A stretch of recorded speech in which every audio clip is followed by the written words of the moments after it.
Hello, and welcome to Echoes of the Forgotten Earth, where curiosity chooses the softer path, and the world seems to blur at the edges in a way that feels almost kind. Tonight we're easing into a question that's been carried around in human minds for longer than any of us have been here to name it. It's a thought that lives right on the seam between careful science and quiet imagination. Not as a spectacle, not as a claim, more like a slow lantern held low to the ground, lighting just enough to let the mind wander without rushing. This time, we're stepping into the puzzle of how many civilizations might have existed long before our own, tucked beneath layers of soil, underwater, under the rearrangements of continents and climates, under the patient work of time itself. It's a question that doesn't demand you choose a side. It doesn't insist on certainty.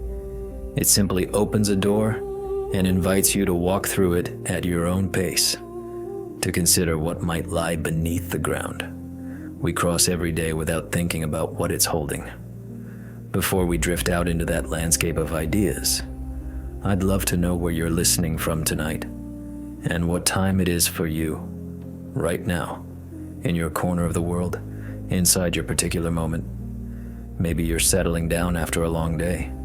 Maybe you're already in bed, letting the room go dim. Or maybe you're in that in-between state, still awake, but softer around the edges, where thoughts loosen their grip and start to float. If any of this helps you feel calmer or makes rest come a little easier, it would mean a lot if you liked this or subscribed, so this quiet space can find the people who might need it too. But only if it feels natural. The real priority here is simply that you get comfortable, that you settle in, and that you let your mind move along this gentle line of thought without pressure. At first, the idea of civilizations before ours can sound almost simple. We picture ruins. We picture temples worn down by rain, foundations swallowed by vines, abandoned stone walls staring up at the sky. We imagine traces left behind on purpose inscriptions, monuments or by accident broken pottery, buried tools, the imprint of a fire pit. And yes, sometimes that is what the past looks like when we find it. But when you sit with the question longer, it widens. It stops belonging to one region or one era or one culture. It becomes a question about scale. Earth is more than 4 billion years old. Humans as builders of tools and communities and shared stories have occupied only a thin strip of that timeline. Put those two facts side by side, and you can feel why the question keeps returning, again and again, in different forms. If the planet has had that much time to work with, could other civilizations have lived and vanished long before the ones we recognize? Could whole societies have risen, adapted, and disappeared without leaving behind anything we'd immediately understand as evidence? This isn't a story about secret machines or dramatic leaps. It isn't about forcing the past into a sensational shape. It's about looking at Earth's vast history and noticing how little of it contains written records, how little of it contains structures meant to last, and how quickly the natural world reclaims whatever is left unattended. Wood breaks down, metal corrodes, stone fractures, soil shifts, water crosses and recrosses coastlines, ice sheets crawl forward and then retreat. Mountains lift and then crumble and then lift again in different places. In a few thousand years, an eye blink to the planet landscapes can change so thoroughly that even cities we know existed become difficult to locate without luck and skill and careful searching. And if that's true for what we can confirm, it gently opens a space for wondering about what we can't yet confirm. Not with fireworks, not with certainty. Just with a steady question that sounds like this: what else might have been here if we had the ability to look deeper? When people talk about civilizations that may have existed before ours, the mind often leaps towards something enormous: global networks, advanced technology, a world that looks strangely familiar. But the possibilities don't have to be grand to be meaningful. Civilization isn't one single shape.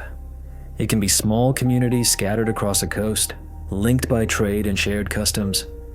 It can be organized groups with rituals and knowledge systems that never touched writing.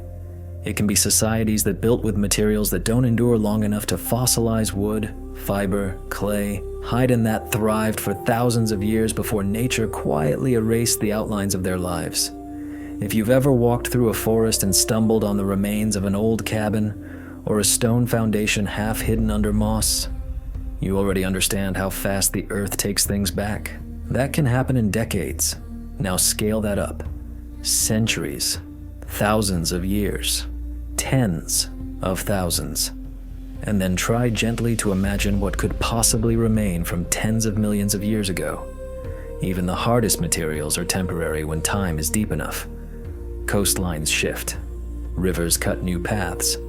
Volcanoes build land and then bury it. Earthquakes break what stood. Entire mountains vanish into dust and sediment and ocean.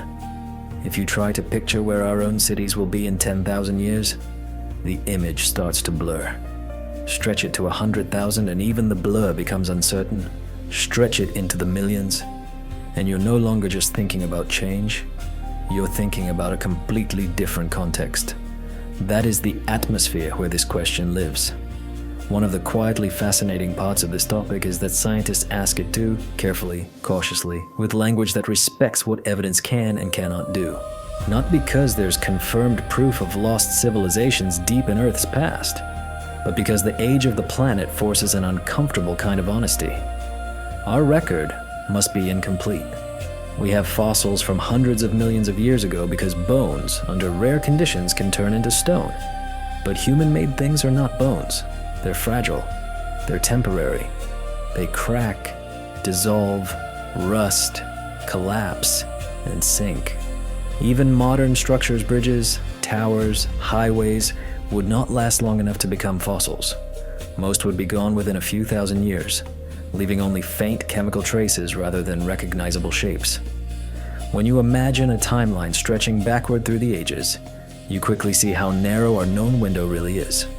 Written records reach back roughly 5,000 years, in a few places. Complex agriculture goes back tens of thousands. Homo sapiens have existed for around 300,000 years. Earlier human species lived for millions of years, and even that is still only a sliver compared to Earth's full age. So yes, humans have been here a long time, in the way we speak day to day. But measured against the planet's timeline, we've been here for a moment. And during all those eons, Earth wasn't empty. It was crowded with life.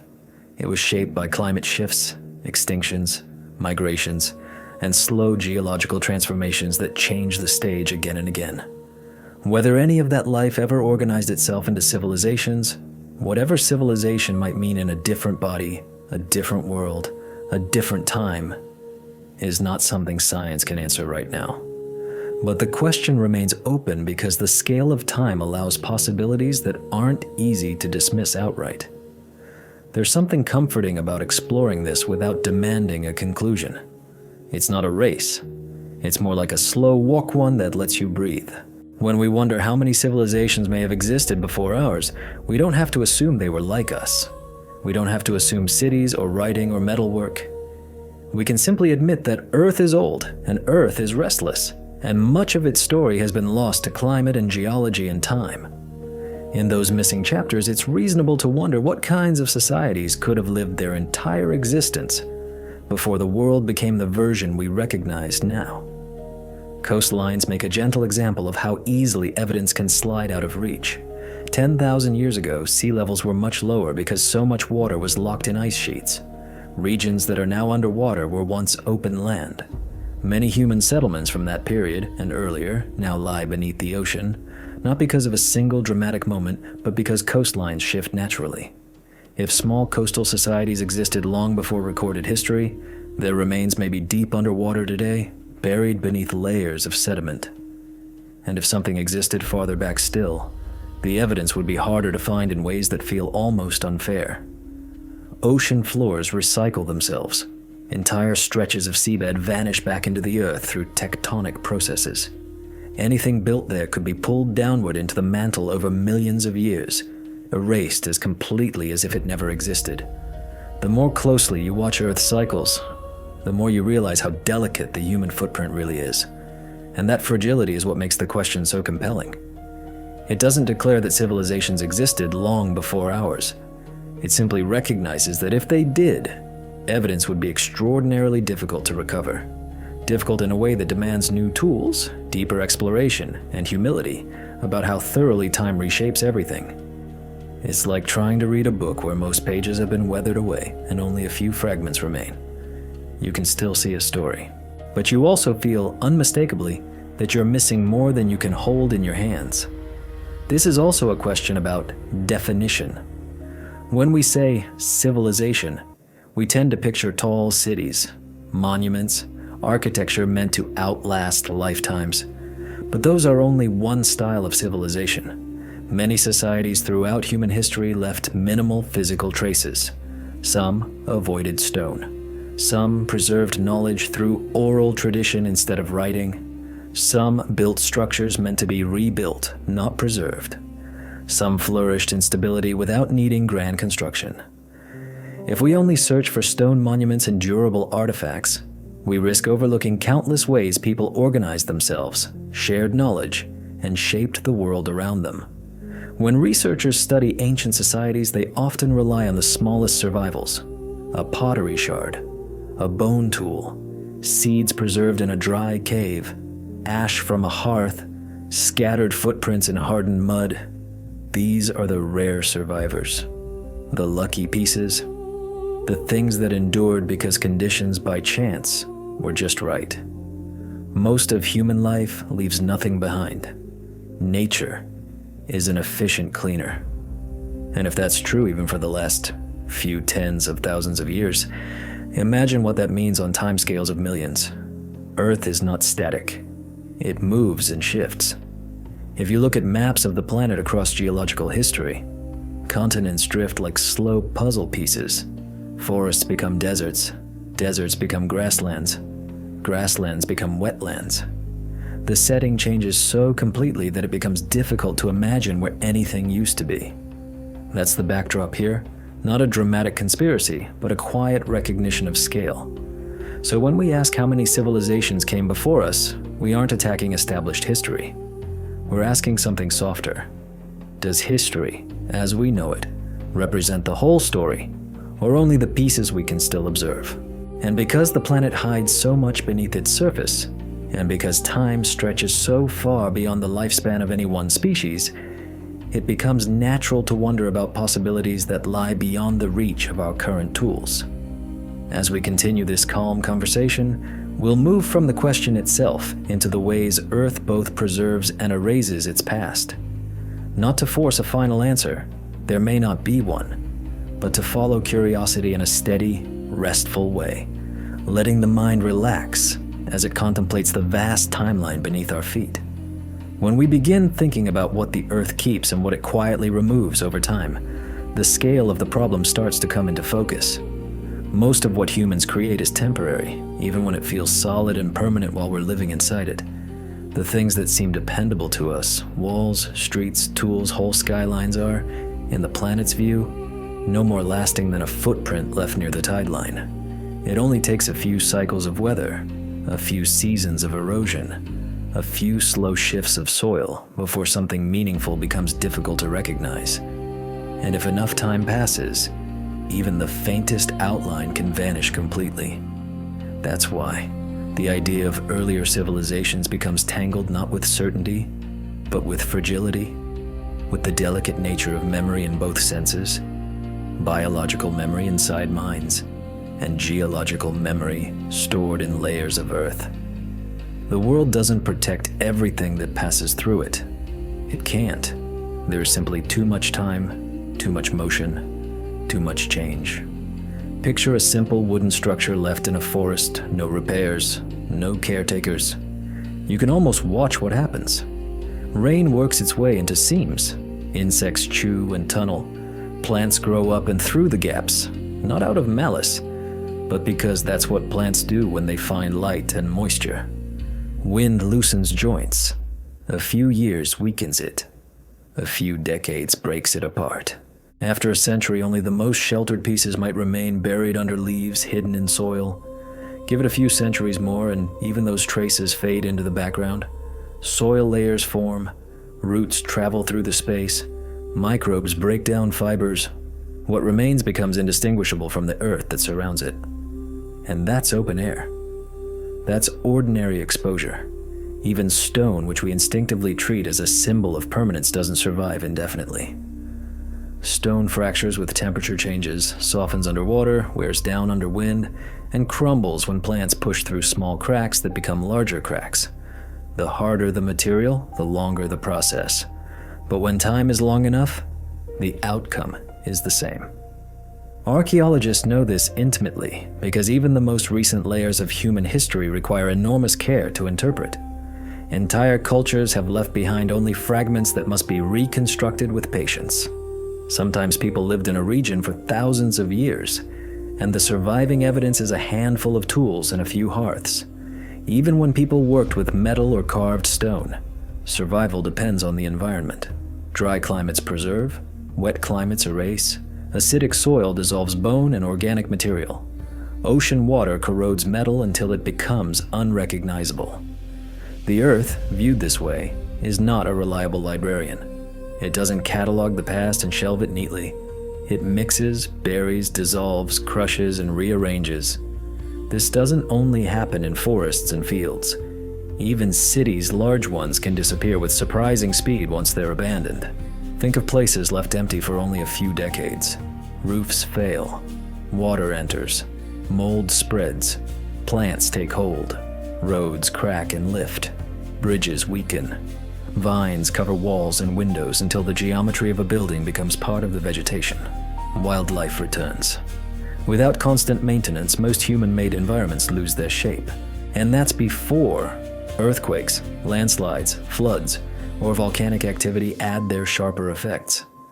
If a city remains untouched long enough, it eventually blends into the landscape so completely that only detailed excavation could prove it was ever there. Now, expand that thought into the timescales geologists work with. 100 years barely registers. 1,000 years is a thin layer of soil. 10,000 years holds room for major climate shifts. 50,000 can transform coastlines. 100,000 can erase recognizable landforms. 1,000,000 years reshuffles everything. 10 million years changes continents in ways that make old maps feel like stories. Over hundreds of millions of years, the surface of Earth can become so different that no physical trace of a former landscape remains. That is the reality into which we place the question of earlier civilizations. Even fossils, often treated as the dependable evidence of deep history, rarely form. Most organisms that ever lived left no fossils at all. Fossilization requires very specific conditions: rapid burial, mineral-rich water, low oxygen, and a long period of stability without disturbance.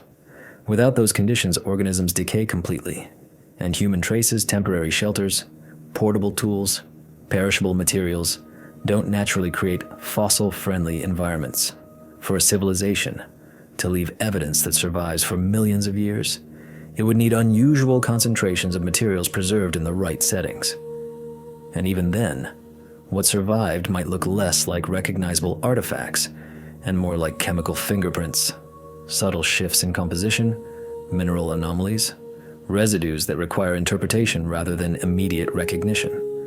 Memory behaves similarly, though on a different scale. Human minds preserve stories, impressions, and lessons in ways no rock layer can. But those memories are fragile too. They reshape, they merge, they slip. Oral traditions can preserve knowledge for long stretches of time, but only if enough people repeat them accurately, and only if communities remain connected. When a group disperses or disappears, its memory disperses with it. Writing stabilizes memory, but writing requires stable materials and long-term preservation. Many ancient texts were lost to fire, moisture, insects, war, simple decay. Others survive only as copies of copies, with the earliest versions gone. Even our written history, so solid compared to what came before, contains gaps so large we can feel them. Some cultures appear with little explanation of how they developed. Others vanish with barely a trace. And those are relatively recent examples from the narrow slice of time where writing exists at all. If human memory fades quickly without preservation, we can begin to understand how much of earlier eras might be gone. A society without writing leaves behind knowledge only as long as its people remain connected. Once they fragment, stories evolve into myths, then legends, then something more symbolic than literal. Over long spans, narratives gather new meanings. Details shift. Origins become uncertain. This is why myths from far apart places can feel familiar, yet differ in crucial ways. They carry echoes real impressions without preserving a complete record. The fragility of memory extends into the landscape. A region heavily populated in one era can be abandoned in another, then repopulated centuries later. Each wave alters what came before. Farming changes soil layers. Construction buries older levels. Floods wash away evidence. Fires erase entire settlements. And when people settle in places shaped by earlier inhabitants, they reuse stone, repurpose foundations, reshape land to suit their needs. Over repeated cycles, distinguishing one era from another becomes difficult without careful excavation and specialized methods. Much of what we know about ancient societies is the product of chance. A volcanic eruption buried a town before it could decay. A desert preserved organic materials. A cave sealed off a site. A sudden sediment layer covered a village at just the right moment. Without these rare circumstances, countless small communities would leave almost nothing behind. That becomes even more important when we remember that many societies may have been small, mobile, or built primarily with materials that don't last. Wood, clay without firing, fibers, earth. Hide these degrade quickly. Organic tools vanish. Even pottery, more durable, breaks into fragments that scatter, erode, and dissolve into the background. The deeper into the past we go, the more severe this problem becomes. Tens of thousands of years ago, humans lived in ways that often left minimal durable marks. In many regions, they adapted using resources that decay quickly.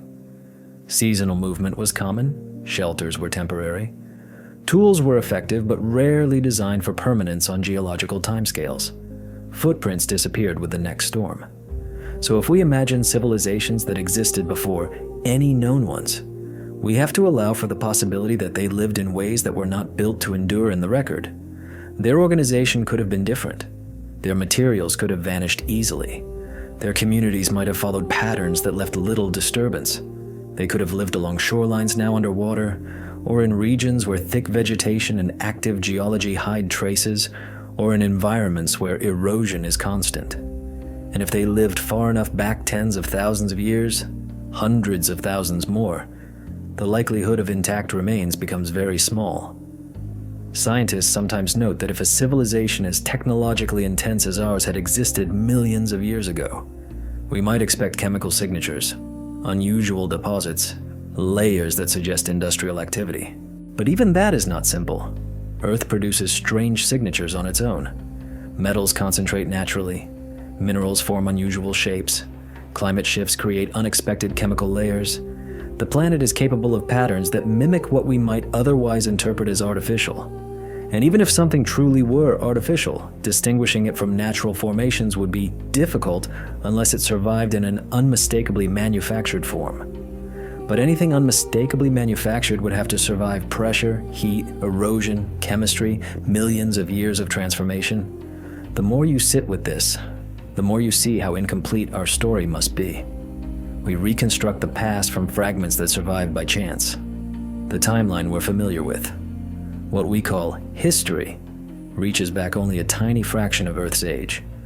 Before that, we rely on fossils, chemical traces, and layers of rock to describe what happened. Those tools are powerful. They tell us about climate, ecosystems, major events.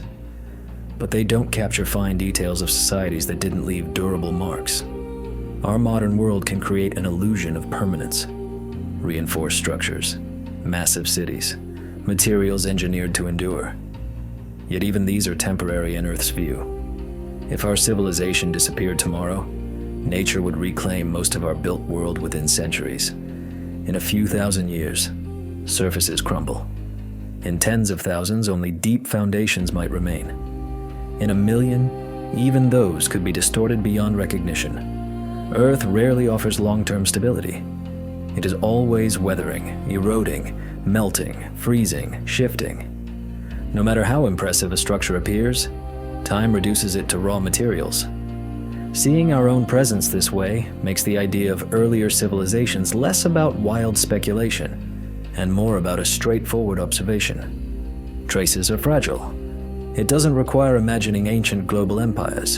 It only requires understanding how easily evidence disappears. The planet has moved through environments so different from today that entire eras would be unrecognizable.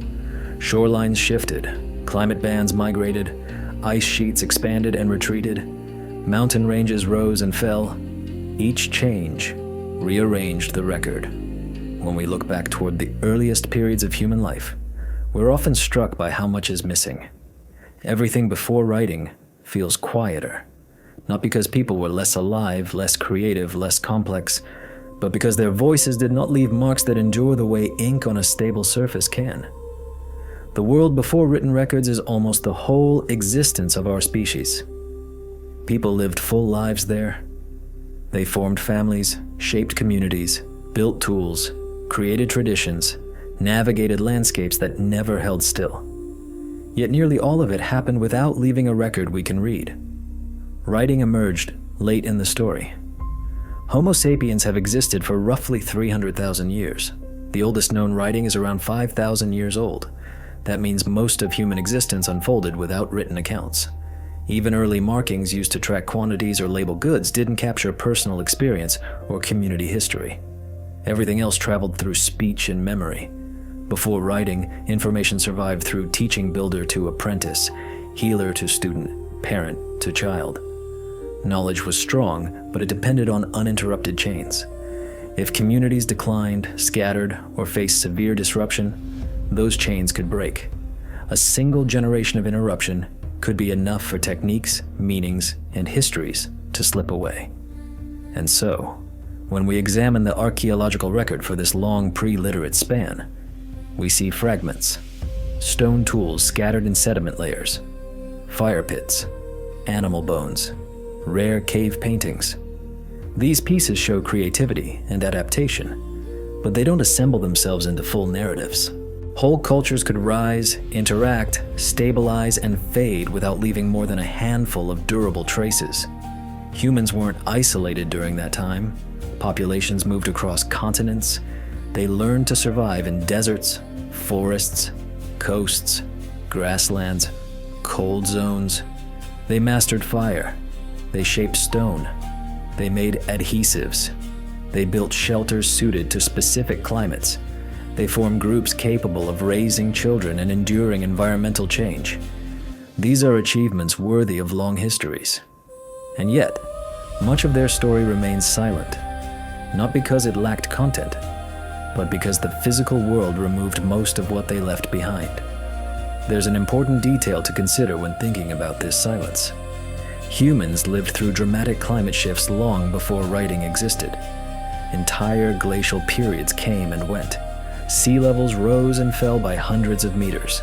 Landscapes turned into entirely different worlds. As climate changed, people adapted by migrating, by shifting their techniques, by changing the rhythms of their lives. And many of the places they occupied during those times are now submerged, eroded, or buried beneath thick sediment. Ancient shorelines lie far below modern oceans. Valleys that once supported life are layered over by river deposits. Volcanic events sealed some places and erased others.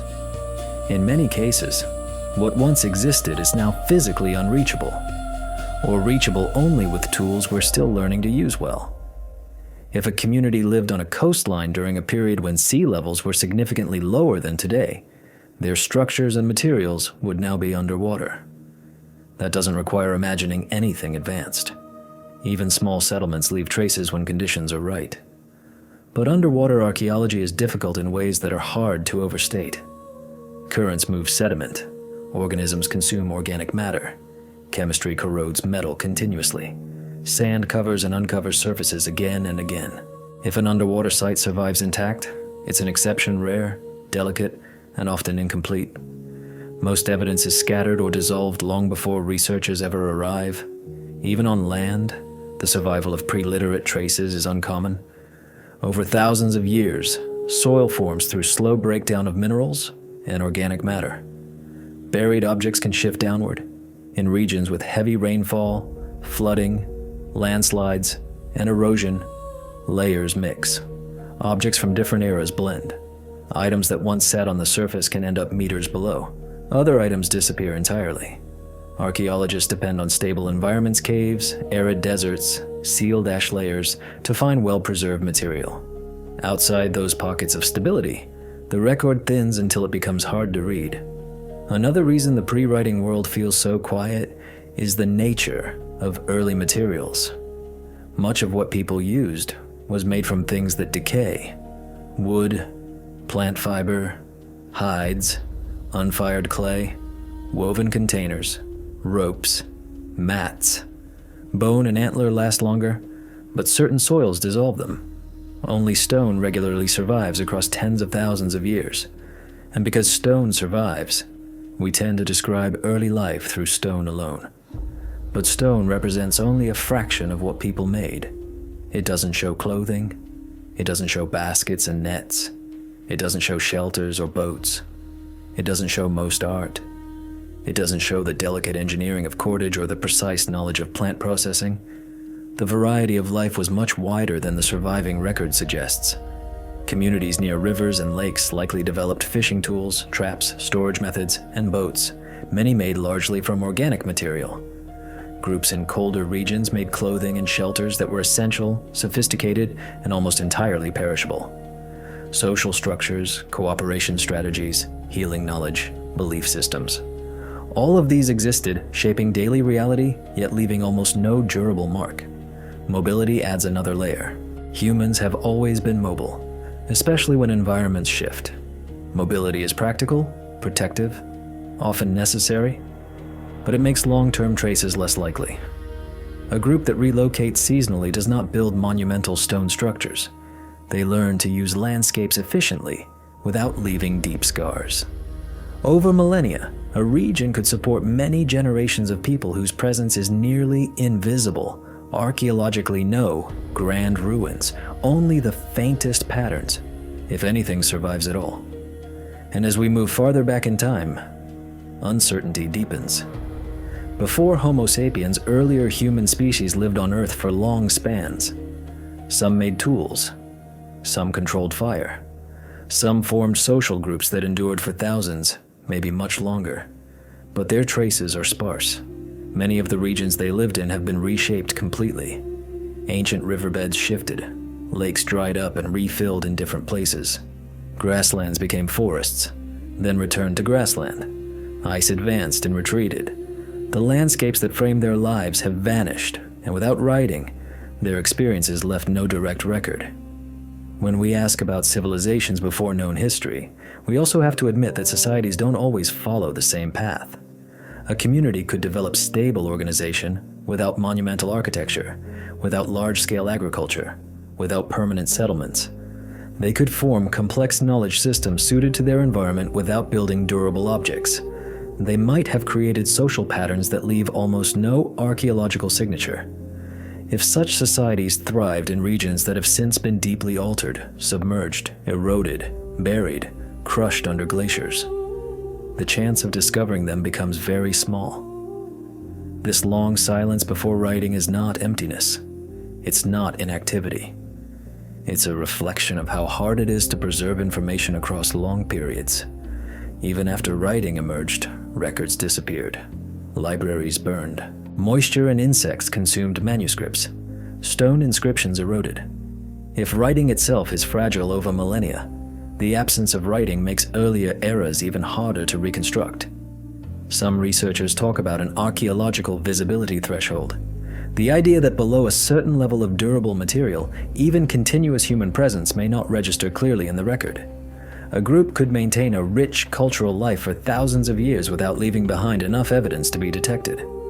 When writing eventually arrived, it captured only a small portion of the world's cultural diversity. Many societies continued without writing, Their histories remained oral. Their knowledge shifted with each generation. When they later merged with other groups, their distinct identities often faded into larger patterns that look simpler in hindsight than they were in life. And the pre-writing world shaped myths, stories that appear later in recorded cultures. Traditions carry memories of migrations, floods, droughts, volcanic eruptions, and environmental change. These memories often blend with interpretation. By the time they are written down, they've been retold for centuries. They offer glimpses, not transcripts. Some may preserve real events, floods, earthquakes, movements of people, while others are symbolic. Without written records from the origin time, it's difficult to separate memory from storytelling. The earliest eras can feel distant even though they were full of lived experience. Understanding this silence allows us to sense how much human life has been lost, not only to forgetfulness, but to erased coastlines, dispersed communities, shifting climates, fragile materials. We know only the slivers preserved by chance. And those slivers hint at much larger patterns we can't fully recover. When we look at a map of the modern world, it's easy to assume coastlines and continents have always looked roughly like this. Daily life encourages that feeling. A beach you visited years ago seems familiar. A harbor looks the same each time you return. But step back into geological time and everything changes. Coastlines migrate, sometimes slowly, sometimes abruptly. Islands connect and separate. Plains become seabeds. And because humans are drawn to coasts for food and movement, much early human activity likely took place in areas that are no longer above water. Whatever once existed there now lies beneath the ocean, under layers of silt and sand, sometimes buried so deeply that finding it would require tools beyond what we usually bring to archaeology. The phrase, "lost cities," can sound dramatic, but the underlying science is simple. During the last ice age, so much water was locked in glaciers that sea levels were more than 100 meters lower than today. Vast coastal plains existed where people could have lived for generations. Rivers flowed differently. Shorelines extended far outward. Bays that exist now were once inland valleys. Islands were once connected to larger land masses. As ice melted and sea levels rose, those low regions disappeared. The process was not a single wall of water. It was a slow advance over centuries. Yet for people living along those ancient coasts, even gradual change could be life-altering. Communities would have moved inland as needed, leaving behind places that mattered. Settlements, gathering sites, paths, storage areas, abandoned, then submerged. And because those ancient coastlines now lie far offshore, we rarely explore them properly. Excavation underwater is complicated, visibility is poor, sediments accumulate and shift, currents disrupt fragile layers. Marine life consumes organic material. What remains is scattered, dissolved, or buried. Only a small number of underwater archaeological sites have been found so far, and even those already show us something quietly astonishing. Entire landscapes have vanished beneath the sea, taking with them not only objects, but the context needed to understand how people lived. When researchers do find underwater structures, they work under limits that shape what can be examined. Even advanced surveys reveal small patches of seafloor, and the deeper the coastline, the harder the work becomes. If we think about human behavior, it's easy to see why so much might be underwater. People gather at coasts because coasts offer fish, fresh water, flat land, and natural routes. Throughout history, coasts supported dense populations. It's reasonable to assume the distant past was similar. But underwater survival depends on rare factors: temperature, salinity, oxygen, sedimentation, biological activity.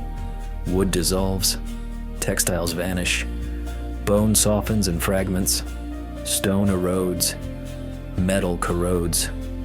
Over thousands of years, recognizable shapes fade. If something existed tens of thousands of years ago, the odds of it remaining intact are low. And it isn't only the ocean that hides the past. Some settlements never reach the sea. Rivers shift course. Floodplains lay down sediment. Volcanic eruptions bury landscapes in ash. Mudslides and landslides cover whole areas. Over centuries, soil and vegetation make older structures invisible. A field that looks ordinary today may contain layered human activity beneath it. In regions where rivers deposit heavy sediment, a settlement can be buried under meters of material in only a few centuries. If the river changes course, the layers remain hidden without surface signs. Without excavation, there's no way to know. Across the world, countless such places exist, untouched. Deserts conceal in a different way. Dunes move constantly. A settlement can be swallowed quickly under the right conditions. It might remain preserved for a time, but unless someone finds it during a brief window when wind exposes it, it stays unknown. Over longer periods, even stone crumbles beneath shifting sand, and fragments scatter until the site becomes invisible. Forests hide through growth. A settlement abandoned for a few decades can become swallowed by vegetation. Within centuries, roots break walls, soil accumulates, leaves cover paths, moss and vines erase edges. What remains blends into the forest floor, unless the area is surveyed carefully. Volcanic regions sometimes preserve dramatically ash-sealing places in low oxygen layers. But most volcanic events don't preserve neatly. Mud flows crush, lava obliterates, erosion reshapes the deposits. Over time, layers crack, uplift, bury, and mix until the original human imprint is hard to isolate. In tropical climates, decay is relentless. Humidity, rain, insects, and microbes break down materials rapidly. A city built from wood can vanish within decades without maintenance. Even stone weakens. Rain dissolves minerals. Roots widen cracks. Structures collapse and become overgrown until they look like part of the landscape. All of this shows how land-based settlements can disappear without leaving obvious signs. When we combine those processes with submerged coastlines, the scale of hidden history expands. It isn't only that some sites are lost. Entire regions of human activity may be out of reach. That doesn't mean those regions held large, complex societies. Often what's lost may be small communities and temporary settlements. But small communities matter. They are the connective tissue of the story. Their absence creates gaps that are hard to fill. One of the challenges with underwater regions is depth. Some ancient shorelines lie only a few meters down. Others are dozens of meters deep. Some are hundreds of meters down due to tectonic shifts. Technology exists to explore, but detailed archaeology at those depths is still developing. Much underwater work focuses on shipwrecks and recent objects, not ancient landscapes. Even when underwater features are discovered, interpreting them is difficult. The seafloor is full of natural shapes that look artificial.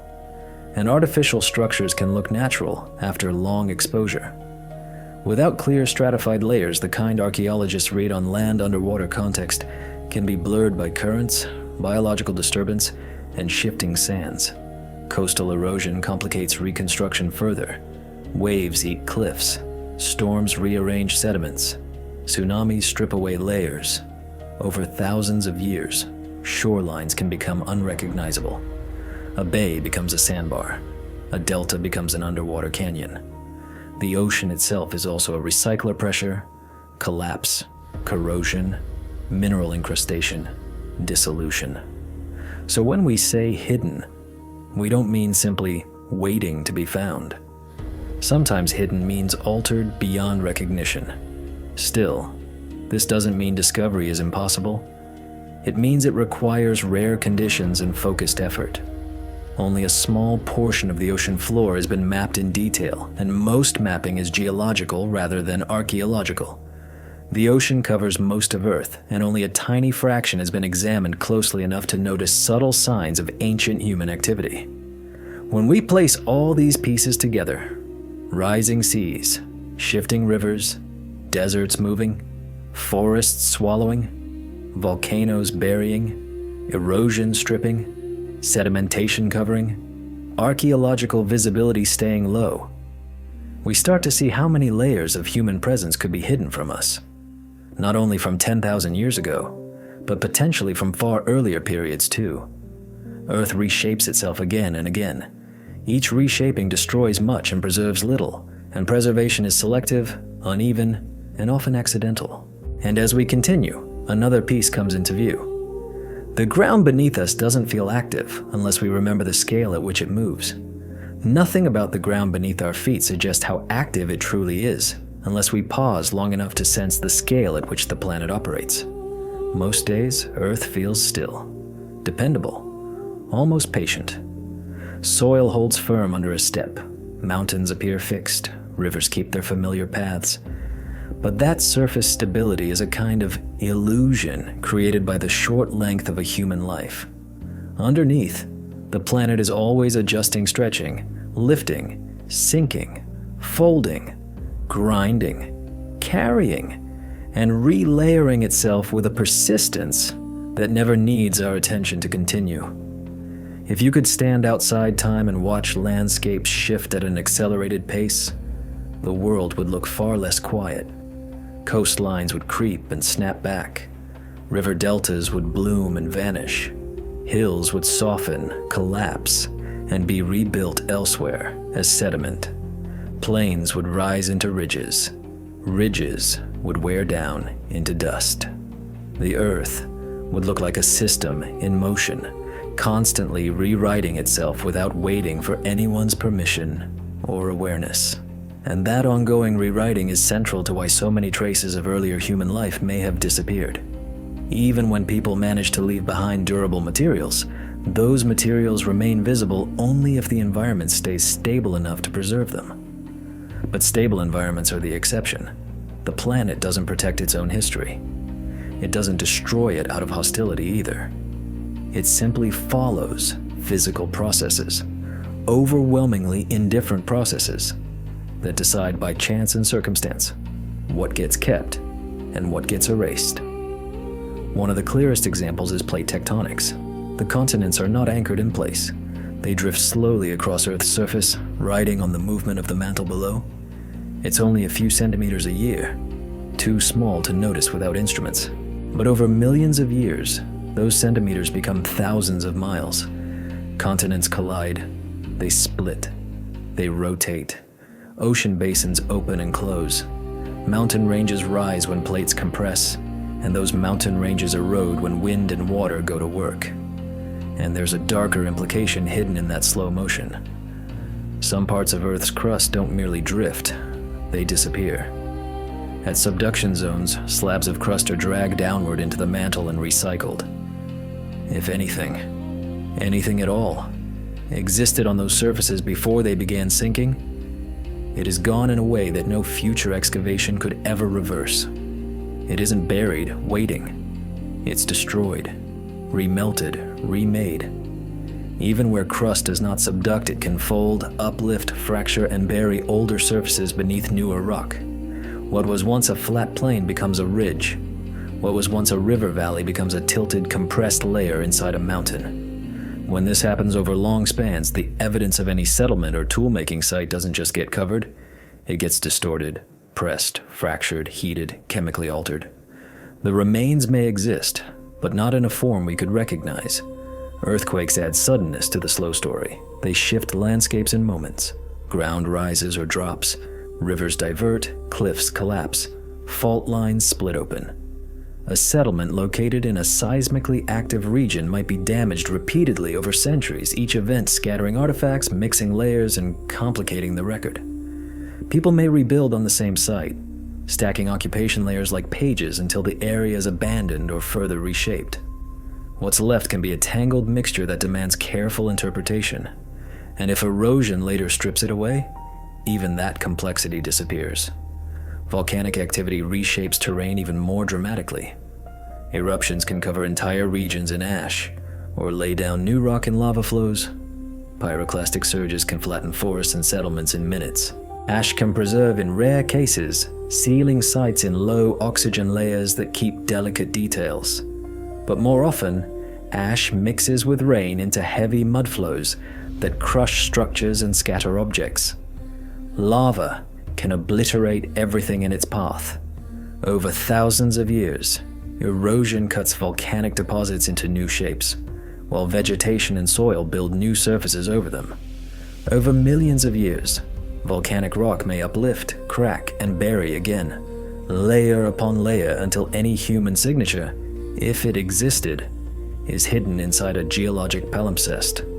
River systems quietly rewrite the map as well.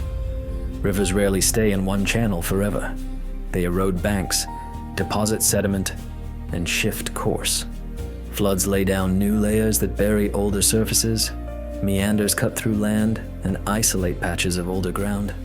A settlement built near a river thousands of years ago may now lie under meters of floodplain deposits, unless someone digs in exactly the right place, or unless construction or erosion happens to expose it. It remains unseen. Some rivers carve deep gorges over long spans. If people lived on those surfaces before the gorge formed, their traces have been eroded away, carried downstream, and scattered into the ocean where currents and chemistry continue the disassembly. In that case, the landscape that held their lives doesn't exist anymore at all. It's not hidden, it's removed. Glaciers reshape continents with a brutal efficiency. When ice advances, it scrapes and grinds the land beneath it, turning rock into fine particles and pushing debris like a moving wall. Any traces of human presence in the path of an ice sheet would be crushed, scattered, or buried. When glaciers retreat, they leave thick deposits till outwash, moraines blanketing older terrain. During the last glacial maximum, large portions of the northern hemisphere sat beneath ice thousands of feet thick. If any evidence of earlier populations existed there before the ice arrived, it may now be destroyed or entombed beneath glacial layers so mixed and disturbed that interpretation becomes nearly impossible. Mass movements, landslides, mud flows, slope collapses can bury entire settlements in moments. Over time, vegetation stabilizes the new surface, soil forms, layers compact. Buried structures can remain hidden for centuries or millennia. But the violence of burial often breaks and scatters materials, turning a living place into a disturbed deposit. Without careful excavation and a little luck, the site reads like noise instead of narrative. Coastal erosion removes another category of evidence. Waves eat shorelines continuously. Many settlements, ancient and recent, were built near coasts and river mouths. Over thousands of years, cliffs retreat, beaches migrate, and whole sections of coastline collapse into the sea. Structures fall, break apart, and scatter across the seafloor. Organic materials decay quickly. Stone gets tumbled. Artifacts become sediment. The shoreline becomes new shoreline, and the old one becomes a memory. Wind erosion works in arid regions with a quieter persistence. Fine particles act like sandpaper, slowly abrading surfaces. Structures lose edges and detail. Once weakened, they collapse. Shifting dunes may bury sites, then expose them, then bury them again, grinding materials down in cycles until what remains is indistinguishable from the landscape around it. Soil formation is another slow eraser. Soil develops through the breakdown of minerals and organic matter, building layers that bury older surfaces. In forests, leaf litter accumulates year after year. Insects and burrowing animals mix sediments. Microorganisms break down organic components. An artifact left on the surface is gradually pulled into the soil system, moved, stained, cracked, dissolved, unless a sudden event seals it in protective layers. Over long periods, it becomes part of the ground. Climate cycles complicate everything further. A region that is dry today may have been humid in the past, and wet conditions accelerate decay. A region that is humid today may once have been dry, preserving materials that later deteriorated when climates shifted. Permafrost can preserve organic materials for long stretches, but permafrost is not eternal. When the climate warms, frozen ground thaws. As it melts, bacteria awaken and begin decomposition. Structures collapse. Objects soften and decay. Thawing also destabilizes land, causing subsidence and slumping that mixes layers and destroys context. What was once protected can disappear quickly. Chemistry inside soil and rock quietly changes objects too. Acidic soils dissolve bone. Alkaline soils can degrade certain materials. Minerals leach into artifacts and alter their structure. Over long spans, an object can remain present in place, yet be transformed so thoroughly through mineral replacement that it looks like ordinary stone. Biological activity adds its own disturbance. Roots pry into cracks, burrowing animals churn layers, microorganisms reduce organic materials to faint residues. Even with all of this, despite the planet's relentless motion, a surprising amount survives long enough for archaeologists to find pieces. But that word matters. Pieces. The record is rarely complete. For every well-preserved site, there are countless others altered beyond interpretation or erased entirely. That imbalance means the absence of evidence cannot be treated as proof that nothing existed. It often reflects how thorough Earth's reshaping can be. There's also the question of access. Large portions of Earth's surface remain understudied. Dense forests, remote mountains, deep valleys, shifting deserts, underwater shelves. These all contain potential sites that haven't been surveyed. Some places are hard to reach. Some lack funding. Some are politically unstable. Even in accessible regions, excavation covers only tiny areas. Most archaeology begins where evidence is already visible at the surface. Deep layers beneath meters of sediment remain untouched. Taken together, these factors make the disappearance of the past feel less mysterious and more like a natural outcome of living on a planet that constantly recycles itself. Slow erosion alone can erase vast chapters. Add sudden events, earthquakes, eruptions, glacial advances, and the eraser becomes more complete. This realization doesn't make what remains less meaningful. It makes it more precious. It also broadens what we consider possible. There's no reason to assume earlier societies lacked complexity simply because their traces are scarce. Complexity isn't the same as permanence. A group can develop intricate knowledge, stable social organization, and sophisticated practices without building anything that endures on geological timescales. And if they lived in regions prone to reshaping, preservation becomes even less likely. The same forces that erase also create. They build new coastlines, carve new valleys, and raise new mountains. With every reshaping, more of the earlier world becomes hidden in layers that require careful work to uncover, if they can be uncovered at all. Across the span of human history we can actually study. We already have examples of societies that flourished and then faded so completely that only scattered hints remain. Their disappearance from everyday awareness isn't because they were insignificant. It's because the world didn't preserve enough of their footprint for later generations to see clearly. And if that can happen over a few thousand years, it invites a gentle, reasonable question about what could happen over tens of thousands or far more. Instead of beginning with the most famous examples, the ones that show up again and again whenever people talk about vanished worlds, it helps to start with something quieter and more realistic. Societies that were stable, skilled, and lasting, but built their lives mostly out of materials that do not survive. In many places, people made homes from wood, woven plant fibers, reeds, unfired clay, animal skins. These choices were not primitive, they were intelligent. They matched climate, resources, mobility, and tradition. But after only a few decades of abandonment, settlements made from such materials can become nearly impossible to read. After a few centuries, they can vanish so thoroughly that only subtle soil patterns remain, and subtle soil patterns only appear when someone already suspects a site and excavates with great care. There were also societies that spread across wide regions without forming large, centralized cities. Their lives were organized through networks, seasonal camps, small clusters of structures, pathways traveled repeatedly, gathering places returned to at certain times of year. These patterns don't leave towering ruins. They leave charcoal, scattered fragments, faint disturbances in soil, and sometimes nothing at all. When those landscapes later experience floods, forest growth, erosion, dune movement, or shifting rivers, even those faint traces can disappear. A culture might have endured for thousands of years and still look like a few disconnected artifacts to anyone searching later. Another way civilizations fade is through environmental drift change that isn't dramatic in a single day, but becomes decisive across generations. Climate shifts alter rainfall and temperature.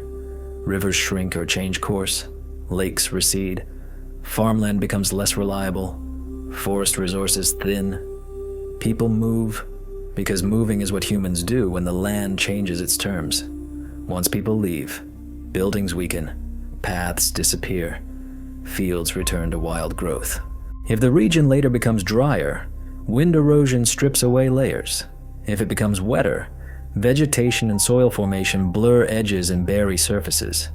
Either way, a society that once thrived can become difficult to detect centuries later. Sometimes disappearance is accelerated by the arrival of other groups. This does not always mean conflict. Often it's migration and mixing people moving into a region, settling, using what's already there. Stone is reused. Foundations are repurposed.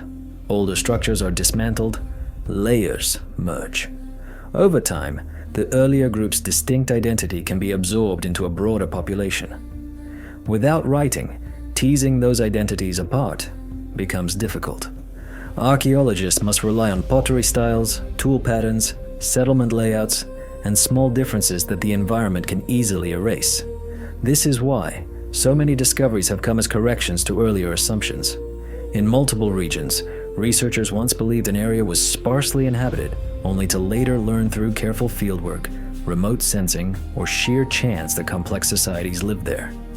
Often the first clue is small: a low mound, an unusual soil color, an artifact turned up by plowing, a subtle alignment visible only from above. That clue becomes a thread. When researchers follow it, entire networks of settlements can emerge. Agricultural systems are a good example of how complexity can hide in plain sight. Terraces, irrigation channels, and storage pits can transform an environment without leaving monumental ruins. When terraces erode and canals fill with sediment, they can look natural. When vegetation grows over them, they disappear from casual view. If homes were built from perishable materials, the living spaces vanish while the landscape modifications remain faint, requiring specialized study to recognize. Remote sensing has changed what we can detect. Technologies like LiDAR can reveal roads, foundations, and earthworks beneath dense forest canopy features invisible from the ground. Ground-penetrating radar can hint at buried walls and layers. But even now, only a small portion of the planet has been surveyed with these methods, and even less has been excavated. Many regions remain blank spaces in our understanding, not because nothing is there, but because no one has looked deeply enough yet, or because the land makes it looking difficult. Floodplains hide their own histories. Rivers lay down new layers again and again. A settlement can be buried under meters of sediment without any sign at the surface.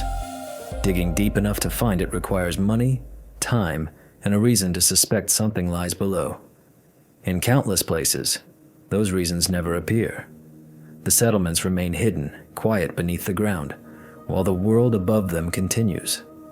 Sometimes civilizations are known primarily through burial sites rather than living sites. Burial places can preserve bones and grave goods when homes and daily tools have vanished.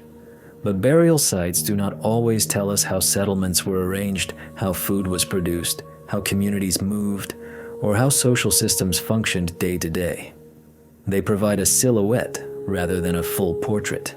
In other cases, only scattered structures remain small stone constructions or earthworks that suggest organized labor, but do not immediately reveal the scale of the society behind them. A single earthwork might represent a local community, or it might be one node in a much larger network. Without additional evidence, researchers interpret cautiously. There are also cultures that developed writing or symbolic systems but left behind too few examples for us to understand. If symbols were placed on wood, bark, textiles, or painted surfaces, survival would be rare. Even if carved into stone, a script may remain undeciphered without a bilingual reference. When writing can't be read, the culture remains mostly silent. Laws, stories, trade, daily life, everything stays out of reach even if the marks still exist. Some societies declined under resource pressure. Soil can be exhausted, forests can be cleared beyond recovery, irrigation canals can silt up faster than maintenance can remove it. When stress accumulates, people relocate. They carry practices with them, but identities can shift as groups merge and adapt elsewhere. The old homeland empties, the land erases edges. Without continuous occupation, the site's clarity dissolves. Disease can do similar work. A sudden epidemic can reduce a population dramatically. If survivors disperse, settlement maintenance stops. Fields return to wild growth. Structures weaken. Records, if they existed, may be lost.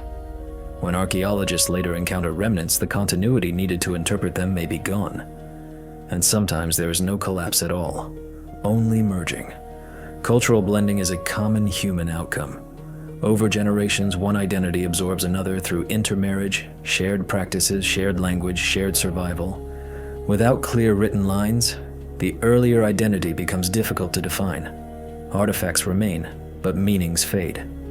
Many civilizations we now discuss with confidence were rediscovered by chance. A farmer's plow hits stone. A road cut exposes pottery. A riverbank erodes and reveals a wall. A construction project uncovers foundations. These accidents become entry points for research. But they also remind us that discovery is selective. Countless sites remain hidden because no accident has pulled them into view, and because the planet itself has been steadily rearranging their layers. Even when artifacts survive, interpretation isn't simple. Natural processes scatter tools, mix layers, and remove context. Pottery fragments can be incomplete. Settlement plans can be invisible. Without writing, we lack direct access to organization, belief, and internal history. What we reconstruct is careful, but partial. And that partialness matters when we widen the timescale. If established societies from only a few thousand years ago can become nearly invisible, then societies from tens of thousands of years ago, built from perishable materials, living in landscapes later reshaped, would be harder still to detect. If human-like species existed for hundreds of thousands or millions of years before that, any stable social forms they developed would be even less likely to leave recognizable traces. The absence of surviving structures or clear records does not prove an absence of organized life. It often proves only that permanence is rare. People across time have tried to carry meaning forward anyway. Even when objects vanish, stories remain, sometimes as echoes rather than transcripts. Traditions preserve impressions of migrations, disasters, strange encounters, changing shorelines. Those stories don't function like modern history books. They aren't meant to. They function as living memory, portable, adaptable, shaped by the needs of each generation. And that brings us into another quiet corridor of this exploration: the way myths and long-held stories can act as the last surviving shadows of worlds we can no longer touch. People have always tried to make sense of their surroundings by building stories that carry meaning forward. Even when the original events behind those stories blur, even when physical evidence disappears, traditions can continue changing slowly as generations retell them, reshape them, and layer new interpretations over older impressions. These stories become something like woven cloth. Not a perfect record of what happened, but a durable container for what mattered, what frightened, what warned, what guided, what explained. Looking at myths through this lens doesn't require us to treat them as literal history. It doesn't require us to insist they're factual transcripts. It simply lets us consider that certain memories, especially those tied to powerful environmental events, might persist in symbolic or simplified form long after the landscapes that inspired them have changed beyond recognition. There's a practical reason myths can outlast artifacts. Stories travel. A community can migrate and abandon its homes. Tools can be lost. Structures can collapse. But stories can be carried in voices. That portability gives myths a kind of resilience that wood, fiber, and clay don't have. A shelter rots. A shoreline sinks. A path is swallowed by forest. But a story can cross mountains as long as someone remembers it well enough to teach it to someone else. That's why so many traditions around the world contain accounts of floods, rising waters, lands disappearing, or the world changing shape in ways that feel sudden. These themes recur across cultures separated by oceans and centuries. Each story has its own texture, its own purpose, its own worldview. But the repetition itself suggests something simple and human. Water has always been a force that reshaped life. In the period following the last ice age, sea levels rose steadily as glaciers melted. For people living along coasts and river deltas, this would have been a defining reality, sometimes gradual enough to feel like a slow tightening, sometimes punctuated by storms, surges, or local catastrophes that made change feel abrupt. Even when change happens over generations, collective memory can compress it. A long retreat inland becomes a single tale of a great flood. A series of shoreline losses becomes a story of land swallowed by the sea. Myths can also preserve impressions of volcanic eruptions, earthquakes, and sudden geological changes. When a volcano erupts, the sensory impact is overwhelming. Ash darkens the sky, the ground trembles, rivers become thick with debris, familiar landmarks vanish under new layers. Survivors relocate. They tell what happened. Over centuries, spiritual meaning can be added, because humans seek meaning when the world breaks open. Yet the core impression can remain. The mountain burned, the sky turned dark, the world changed. In some cases, modern geology has found that certain oral traditions align with known events, eruptions, coastal changes, landslides within a plausible time frame for long-term memory. This doesn't mean stories are precise. It means they can hold embedded knowledge, a warning about where not to build, an explanation for why a place is dangerous, an origin for a scar in the landscape. Stories of lost lands appear frequently too. Sometimes they describe entire regions sinking beneath water. Sometimes they speak of ancestral places no longer reachable. These accounts don't need to point to a single mythical continent. Often they can be understood as local memories of very real changes: coastal erosion, rising seas, tectonic subsidence, storms that wiped out low-lying ground. A community that loses its coastline loses more than geography. It loses identity markers, fishing grounds, burial places, sacred sites, familiar routes. The grief of that loss can persist as story even after the details fade. And stories evolve. That's part of their nature.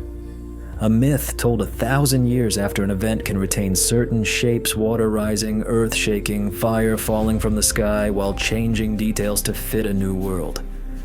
A practical warning becomes a moral lesson. A memory of migration becomes a sacred journey. A disaster becomes a story about balance, humility, wrongdoing, or fate. The transformation doesn't erase the possibility of a historical root. It changes how the root is used. Myths can also preserve echoes of other people, earlier groups who lived differently, used unfamiliar tools, or occupied the land before. Many traditions include figures described as giants, spirits, ancestors, or mysterious builders who vanished.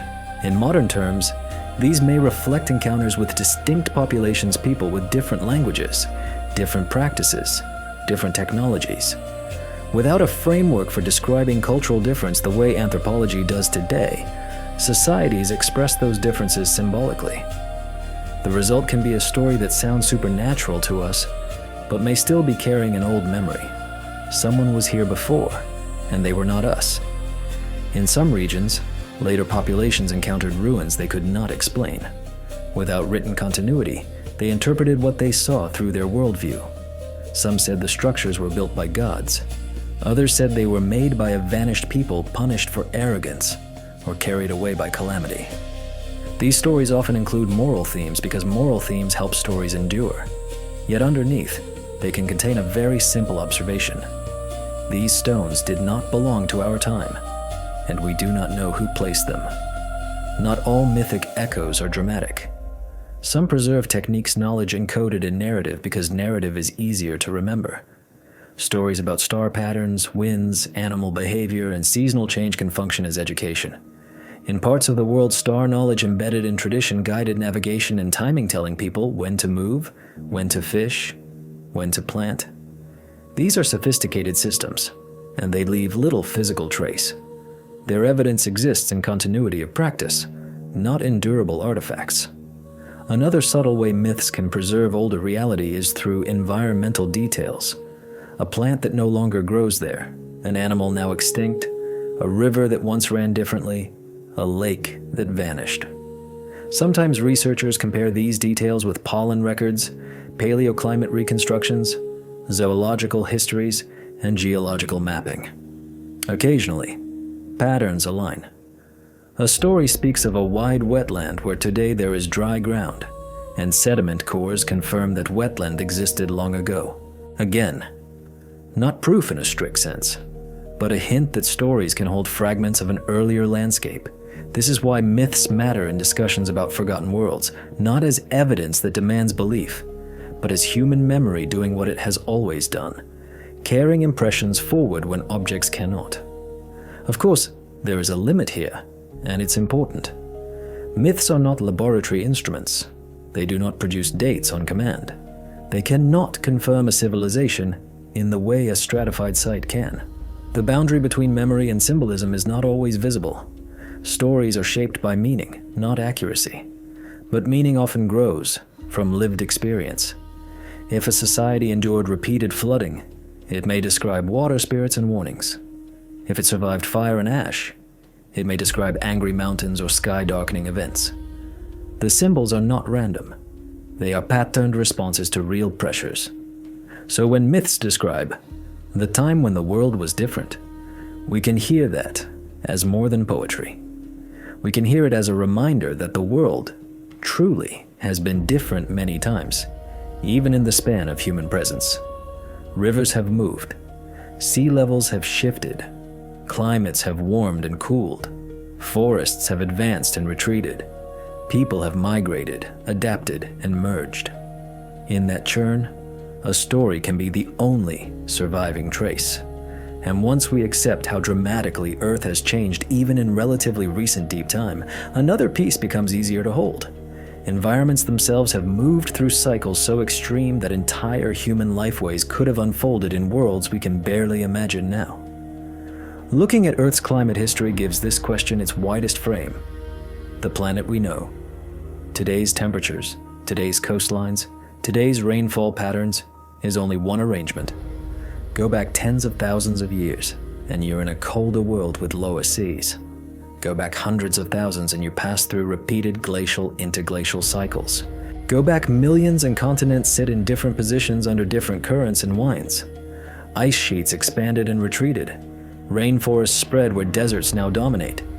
Deserts expanded over areas that later became fertile. Lakes appeared, vanished, and reappeared in different basins. Rivers carved new routes. Ecosystems shifted like living weather. The last ice age is the one we name most often because it's closest. But even within that period, there were warmer intervals and colder intervals. People moved with those shifts. When regions became habitable, humans entered them. When they became harsh again, people withdrew. Any traces left behind could be crushed under ice or scattered by meltwater and glacial grinding. During the coldest intervals, sea levels dropped, exposing vast coastal plainsland that is now sea floor. Those plains would have been attractive, resource-rich, traversable, connected. As the world warmed and seas rose, those landscapes disappeared.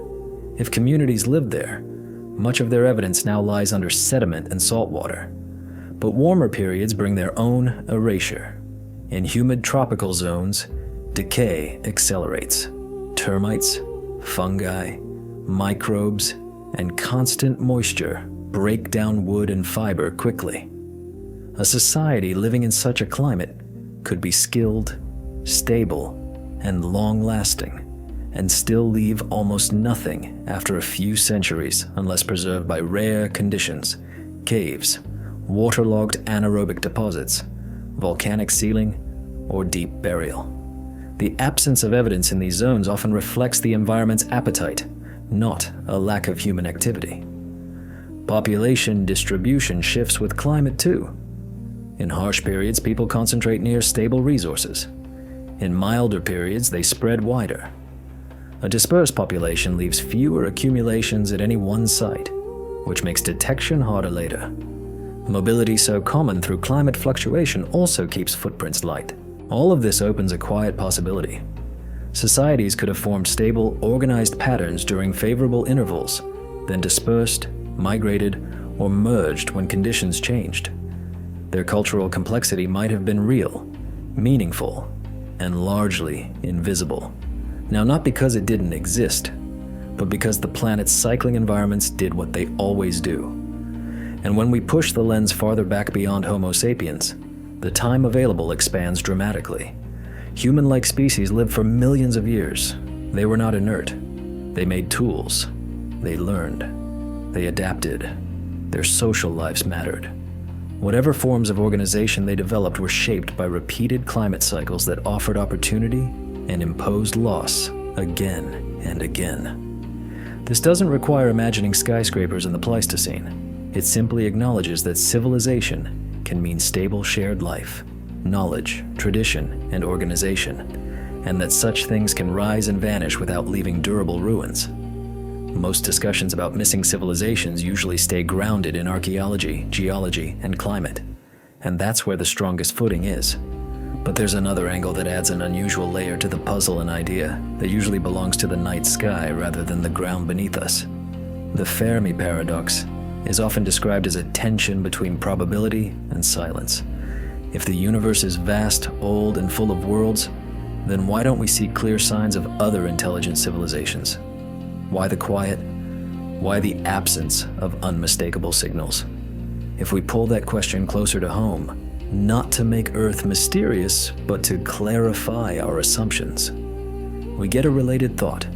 If our planet has had so much time before modern humans, and if different human species existed for millions of years, and if stable environments appeared again and again across that span, then why do we see so little?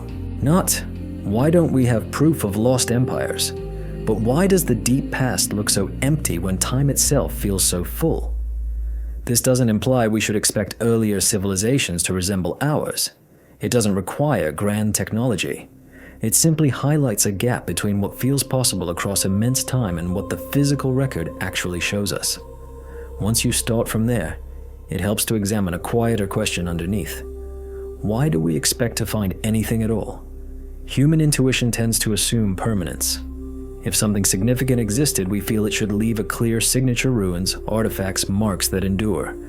But nearly everything we've discussed points the other way. Even recent societies can vanish. Evidence dissolves, landscapes shift, materials decay, layers mix. The record is narrow, selective, and often accidental. So as we push farther back, our expectation of finding recognizable remains becomes less reasonable. And yet curiosity remains, steady and human. Given the time Earth had, is it plausible that other organized societies rose and vanished without leaving obvious signs? Part of the answer begins with scale. Earth is more than 4 billion years old. Life has existed for most of that span. Complex life has existed for hundreds of millions of years. Human-like species have existed for several million. Homo sapiens, roughly 300,000. Writing, roughly 5,000. The slice we call recorded history is vanishingly thin. When you place those spans side by side, it becomes clear how small our window is, how much of the planet's story lies beyond the reach of writing, beyond the reach of recognizable ruins, beyond the reach of our usual methods. Then comes the question of what survives. Stone tools and durable bone can persist under favorable conditions, but favorable conditions are rare. A flood can scatter tools, fire can fracture stone, erosion can grind flake scars smooth. Burial can protect, but burial can also crush and mix. Organic tools and structures vanish unless sealed in exceptional environments. If an early society relied mostly on wood, fiber, hide, and earth, as many human groups did, their material world could dissolve almost completely. There's also a possibility that earlier societies did not expand the way modern humans eventually did. A stable, organized group could remain relatively small, living within a region, migrating seasonally, maintaining complex traditions without building dense permanent settlements. In that case, their archaeological visibility would be low. Without heavy construction, large waste accumulations, or distinct landscape modification, their traces might blend into the environment. Later geological processes could remove or rearrange those traces before we ever had a chance to notice them.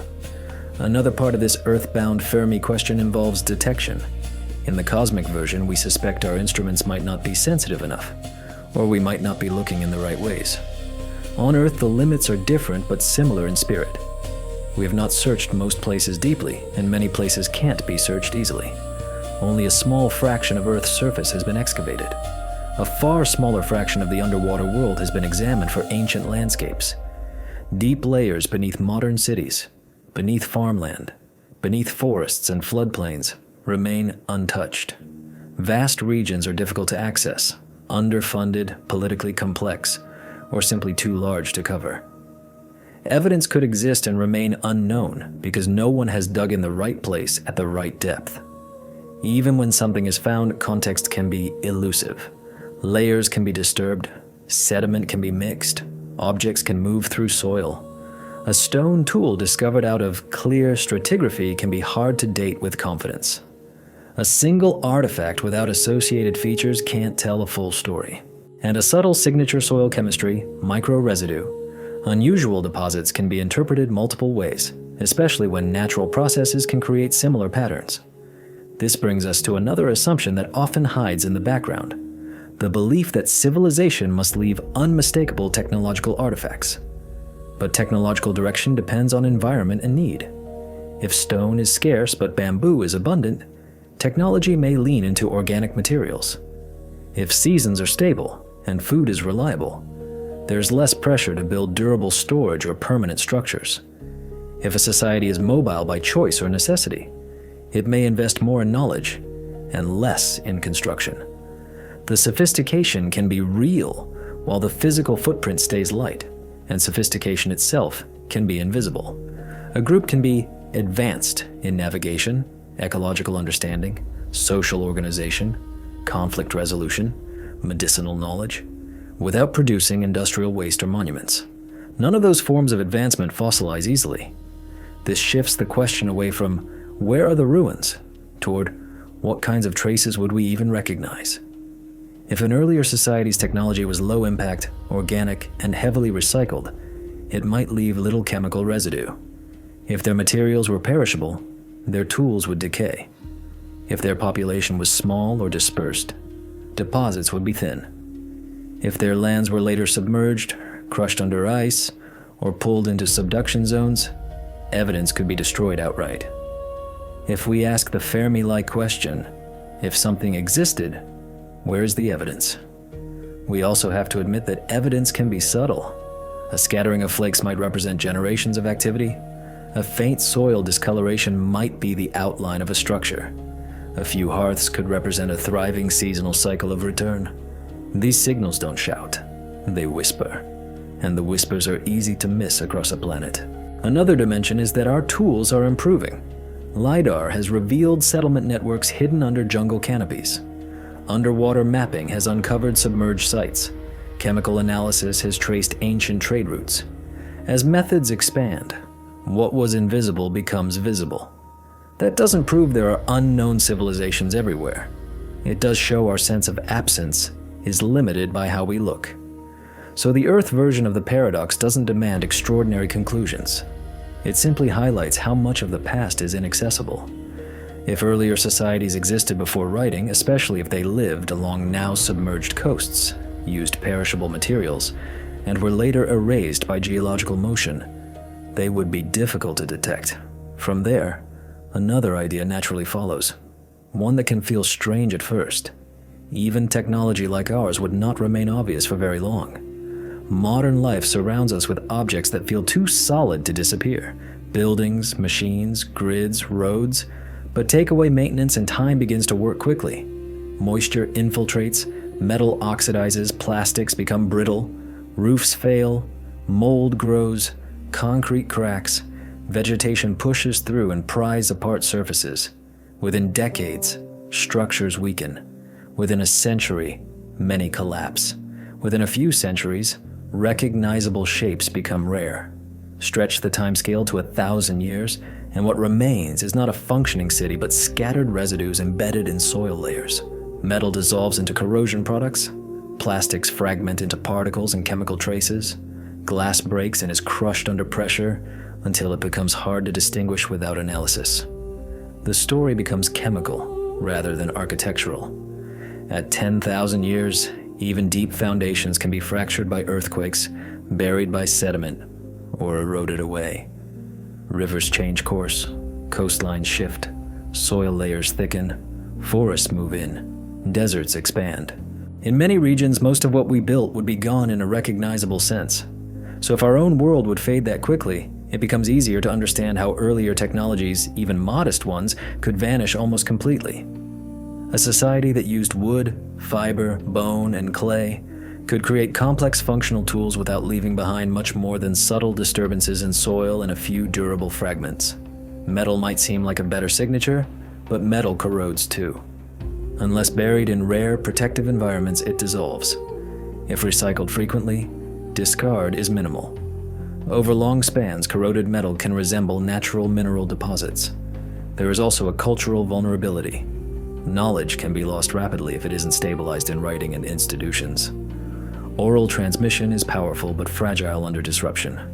A population decline, a forced migration, a change in livelihood can sever continuity. A technique used for centuries can vanish in a generation if the conditions that supported it disappear. History provides examples of technological knowledge being lost or abandoned even in recent times. Navigation methods fading, craft traditions disappearing, agricultural practices replaced. Multiply the vulnerability by deep time, and you begin to see how entire technological worlds could arise, flourish, and then dissolve without leaving obvious signals. And then there is the most understated possibility of all. A society might be sophisticated precisely because it leaves little waste. If knowledge is directed toward living within cycles rather than extracting heavily from them, the geological footprint might be small. The more integrated a society is with its environment, the less it may stand out in the record. This doesn't romanticize the past. It just recognizes that impact and intelligence aren't the same. A civilization's legacy might be carried in practice and memory more than in slag piles and monuments. All of this brings us to an important realization. Technology does not guarantee visibility. What survives depends on materials, environment, continuity, and chance. Even what we believe is durable is not durable on geological scales. And to understand why the deep past looks as quiet as it does, it helps to look closely, not only at how things disappear, but at what kinds of things can survive at all. The everyday things around us are not designed with geological durability in mind. Furniture, paper, wiring, clothing, electronics, almost all of it is built for usefulness across years, not survival across ages. And even the things that seem more permanent concrete, brick, steel depend on constant maintenance to stay recognizable. It's easy to forget that, because we live inside a world that's being continuously repaired. Our sense of permanence is, in many ways, borrowed from the fact that people are always holding the edges together. But something shifts when you step back and look at what actually endures. We see an ancient wall, or a weathered monument, and assume survival is the natural outcome. Yet when you examine the circumstances behind what remains, you realize survival is the exception. Most objects do not endure. Most sites do not stay intact. Only specific materials and specific conditions persist long enough to reach us in a recognizable form. And that selective survival, what the earth keeps and what it lets go, quietly shapes the entire story we think we know. Start with stone, the material we most trust. Hard, dense stones. Flint, chert, quartzite, basalt can preserve edges and flake scars for long periods, especially if buried in stable sediment. That's one reason the early human record is so full of stone. But even stone is not guaranteed. Softer rock breaks down fast. Limestone dissolves in acidic conditions, sandstone crumbles under flowing water, granite fractures under freeze-thaw cycles. A stone tool exposed on the surface can weather until its flake patterns soften and blur. After enough abrasion, a deliberately made tool can begin to resemble a naturally broken rock, and that creates a quiet problem. In deep time, the distinction between artifact and geofact can erode, not just physically, but interpretively. If the features we use to identify a tool fade, the object becomes ambiguous.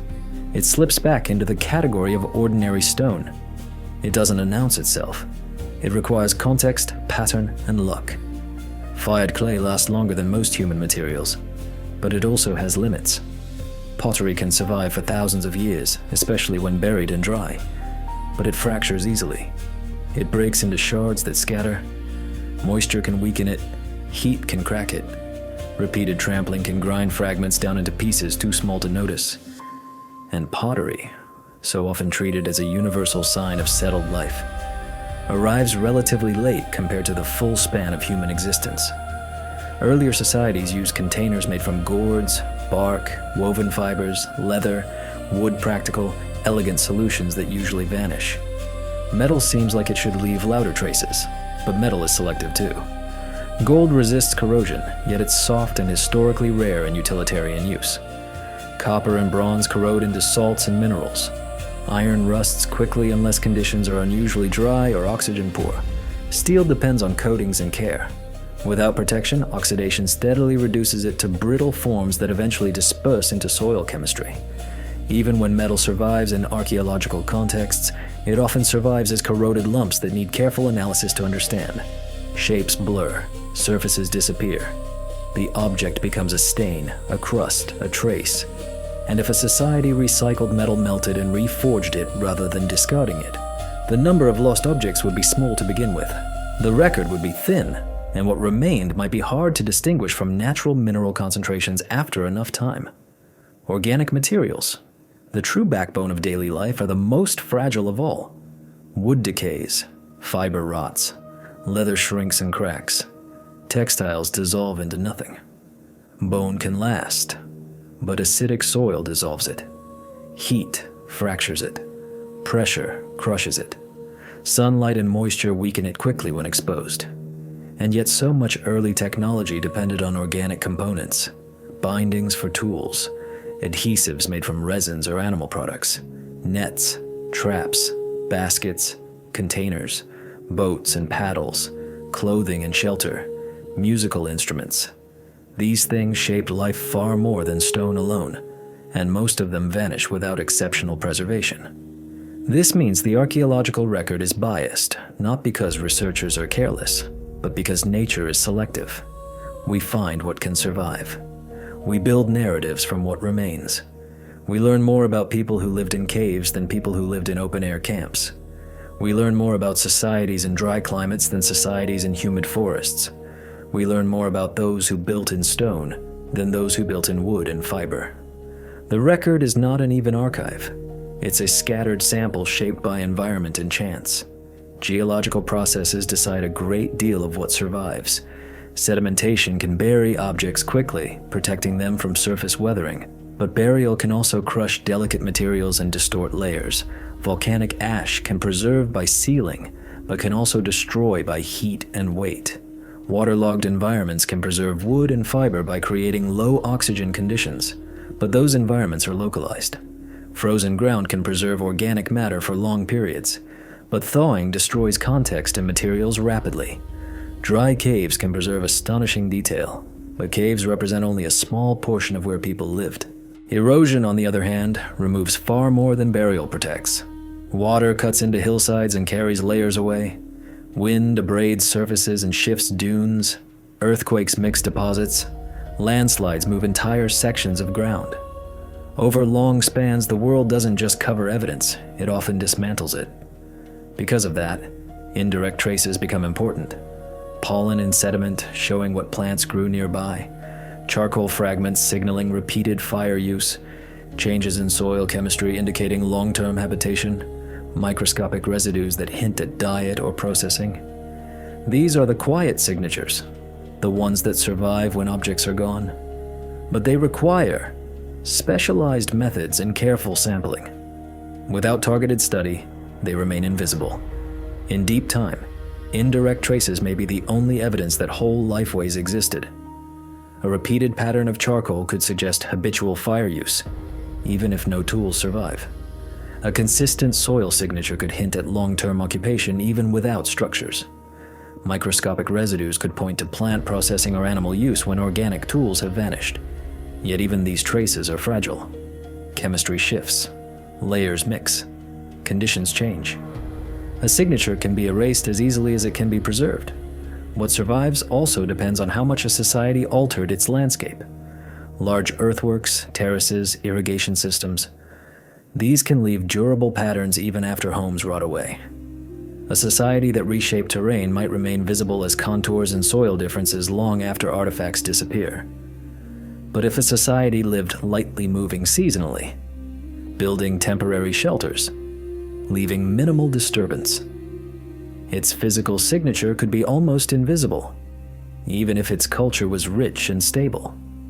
This is why the question of earlier civilizations becomes less about missing ruins and more about understanding thresholds.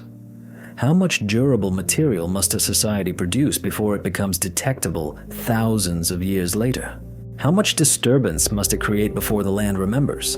Below that threshold, a community can exist for a very long time and still vanish from the visible record. And when we extend the timeline beyond tens of thousands into hundreds of thousands, the challenge multiplies.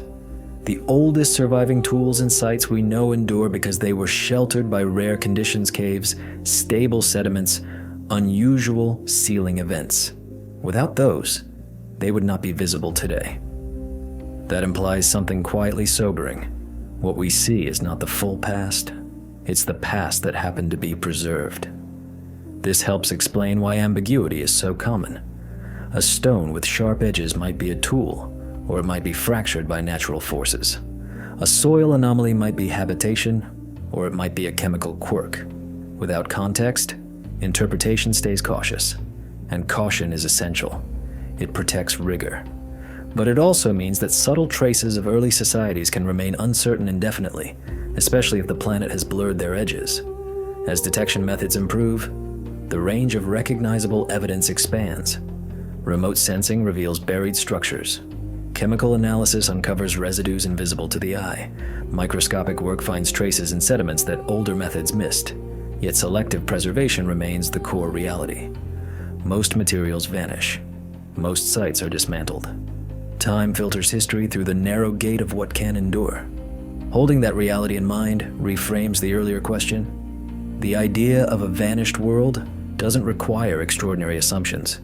It requires only ordinary life, unfolding in environments that don't preserve it. Life built from perishable materials, lived along shifting coasts, carried through climate cycles, then erased by the planet's long motion. And after traveling through all of that, through what survives, what doesn't, and why, the mind naturally slows down. Because the deeper you go into this question, the more you feel the same conclusion repeating in different forms. The Earth is not an archive built for us. At this point, it becomes useful to pause, not to stop, but to look outward from a higher ridge, the way you might look over a valley after walking through it for a long time, not to claim an answer, just to see the shape of the problem more clearly, and to let it settle. Reaching this point in the journey invites a quieter kind of reflection, the kind that arrives only after you've moved slowly through a long landscape of ideas. We've drifted past submerged coastlines and buried plains, past fragile artifacts and dissolving metals, past myths that carry impressions when objects can't, past the immense mechanics of geology that erase and remake without pause. Now the pace changes, just slightly. Instead of gathering more examples, it becomes useful to stand still for a moment and look at what these pieces are really saying together. Thinking about earlier civilizations or societies isn't an attempt to manufacture mystery. It grows naturally from recognizing how little of the past survives, and how many times Earth has turned its surface over since humans first appeared. If someone were to examine our world tens of thousands of years from now, the physical imprint of the present era would probably look thinner than we imagine. Most buildings would have collapsed. Roads would be broken and swallowed. Plastics and metals would be reduced to fragments and chemical traces. Coastlines would be drawn differently. Rivers would have shifted and cut new channels. Some regions would be forested where they are farmland now. Other regions might be drier, emptier, more wind-scoured. Whatever remained would be shaped less by human intention than by the luck of where it landed and the stability of the environment that received it. And if that's true for us, surrounded by materials engineered for strength, it becomes easier to understand how earlier societies might have risen, adapted, and vanished, without leaving evidence we would recognize quickly. The earliest human groups lived in conditions that were far less friendly to preservation. Their shelters were often made of materials that disappear fast. Their tools may have been largely organic. Even stone tools, if left exposed long enough, can blur back into ordinary rock. A single flood can scatter a campsite. A few decades of weather can dissolve a structure made of wood and fiber. Add centuries of soil formation, root growth, microbial decay, and the slow mixing of sediment layers, and the everyday evidence of life becomes hard to hold on to. Across every region of the world, humans have tried to carry something forward anyway. They created stories about origins, migrations, ancestors, and the land itself. Some stories preserve impressions of real events: rising waters, shaking ground, darkness from ash. Some preserve warnings, some preserve identity. And while stories shift with time, the urge behind them remains consistent, a desire to make the world legible, to keep a thread intact even as everything changes. Considering the past through the combined lens of physical evidence, environmental transformation, and cultural memory gives a more complete feeling. Not a complete picture, but a more honest one. If we imagine ourselves standing at the edge of deep time and looking backward, what we can actually see is small. We see the artifacts that survived because conditions were unusually kind. We see the ruins that resisted erosion long enough to be noticed. We see the tools made from the hardest stones. We see the sites sealed by ash or protected by caves. But we do not see the thousands of settlements built of organic material. We do not see the gathering places along coastlines now underwater. We do not see the shelters that collapsed and decomposed entirely. We do not see the knowledge that existed only in memory and vanished with its last bearers. And that isn't a failure of imagination. It's built into the planet's nature. Every landscape humans have walked has changed more than once. Rivers have migrated, lakes have grown and shrunk, sea levels have risen and fallen, forests have replaced grasslands and grasslands have returned, dunes have advanced, ice has scraped the ground clean, volcanic rock has covered old terrain. These changes weren't rare interruptions, they were the baseline rhythm of Earth. When human groups lived through those rhythms, they often responded with movement relocation, seasonal travel, migration. Across long spans, that kind of life leaves a thin, scattered signature spread over wide regions. Without dense construction or permanent architecture, archaeology sees only fragments, if anything survives at all. This helps explain why the earliest clearly documented complex societies can appear to arrive suddenly in the record. It isn't that human capacity for organization and deep knowledge appeared overnight. It's that once people began building with more durable materials, living in conditions that preserved layers, and leaving behind stable sites, the record became louder. Before that, culture was accumulating quietly through skill, tradition, and oral learning, without leaving the kinds of objects that endure. And still, even within those limits, what survives is astonishing. A few stone flakes can reveal patterns of thought and technique from hundreds of thousands of years ago.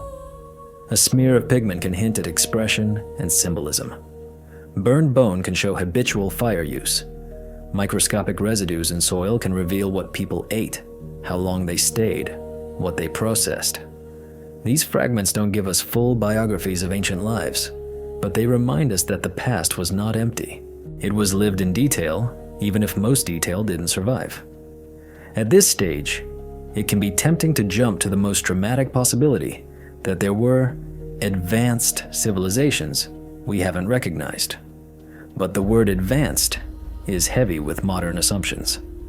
A society could be advanced in navigational knowledge, in ecological understanding, in social organization, in medical practice, in craftsmanship with organic materials, without producing monuments or industrial waste. Knowledge does not always become stone. Sometimes it becomes practice. Sometimes it becomes relationship with land. Sometimes it becomes a story designed to teach the next generation what matters. This invites a gentler view of human history, not a straight ladder from simple to complex, but a landscape with many paths, periods of growth, periods of stability, periods of disruption, periods of loss. Knowledge can persist, vanish, and reappear in new forms. Technologies can be forgotten and reinvented. Communities can merge and become something else. These patterns are visible even in the eras we understand well. There's no reason to assume the deeper past was less complicated just because it's harder to read. And when you widen your view further still into deep geological time, another boundary appears. Entire landscapes may be inaccessible forever. If a society thrived on crust that later subducted, it has gone beyond recovery. If a region uplifted and folded into mountains, the original surfaces may be distorted into rock layers too deep to reach.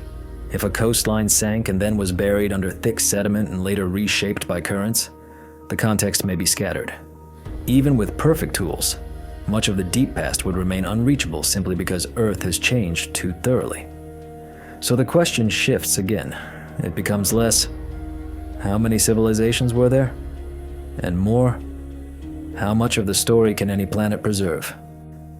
We are trying to understand a vast timeline from the small percentage of evidence that survived. This isn't discouraging. In a strange way, it's calming. It reminds us that uncertainty is not failure. It's an honest response to scale. And it leads to a final, quiet recognition that sits beneath everything we've discussed. The present moment is also becoming a layer. The cities, the roads, the devices, the stories we tell, everything familiar today will eventually be filtered by time. Some pieces will vanish completely, some will persist in altered form, some will merge into patterns future minds interpret cautiously. The Earth will do what it has always done: reshape, recycle, erase, and occasionally preserve. Realizing that doesn't make the present less meaningful. It can make it feel more connected, linked to all the lives that came before, most of which we'll never be able to name. People in earlier eras also lived inside an ordinary present that felt stable while it lasted. They also built, taught, sang, argued, rested. Their world, too, became layers. We are part of that same continuum. So when we wonder about forgotten civilizations, we aren't only looking for hidden empires under rock. We're acknowledging a larger truth. The story of life on Earth is bigger than what survives in our hands, and the planet holds far more beneath its surface than it will ever reveal all at once. As this thought settles, there's no need to force an ending. Curiosity doesn't have to close a door. It can simply sit with possibility, quietly, the way night sits with the horizon, making room for everything we can't yet see. So we'll keep going, quietly, steadily, without turning this into a chase for spectacle. Because if there's one thing this whole path keeps teaching, it's that the most honest mysteries are usually made of ordinary forces: water, wind, chemistry, shifting ground, the patient work of time. And the way forward, if there is a way forward at all, won't look like a dramatic revelation. It will look like careful methods, small signals, and long patience. If earlier societies existed beyond the reach of our current certainty, whether they were small and mobile, coastal and submerged, forested and dissolved, or simply too old for recognizable traces, then the most realistic chance of finding anything would come from the kinds of evidence that don't depend on intact ruins. Because intact ruins are rare, layers are mixed, shapes collapse, materials decay. But patterns can survive in subtler forms, the way a faint scent can linger long after the object that produced it is gone. One of those subtle paths is the ocean itself, specifically the continental shelves, the drowned plains that were once coastlines when sea levels were lower. These are the places where early people would naturally have gathered, near rivers that met the sea, along wetlands rich in food, beside sheltered bays that were then valleys. Mapping those landscapes in detail is still in its early stages. We have sonar. We have bathymetric surveys. We have sub-bottom profiling that can hint at buried layers beneath the seafloor. We have remotely operated vehicles and autonomous drones that can reach depths divers can't. But what we don't yet have, at least not on a global scale, is the kind of fine-grained archaeological attention that would be needed to detect subtle signs of habitation across vast drowned territories. Most of the seabed remains unmapped at high resolution, and even when mapping exists, interpretation is slow. A ridge might be natural. A line might be a current-shaped feature. A stone pattern might be coincidence, or it might be something else. Underwater, certainty is hard won.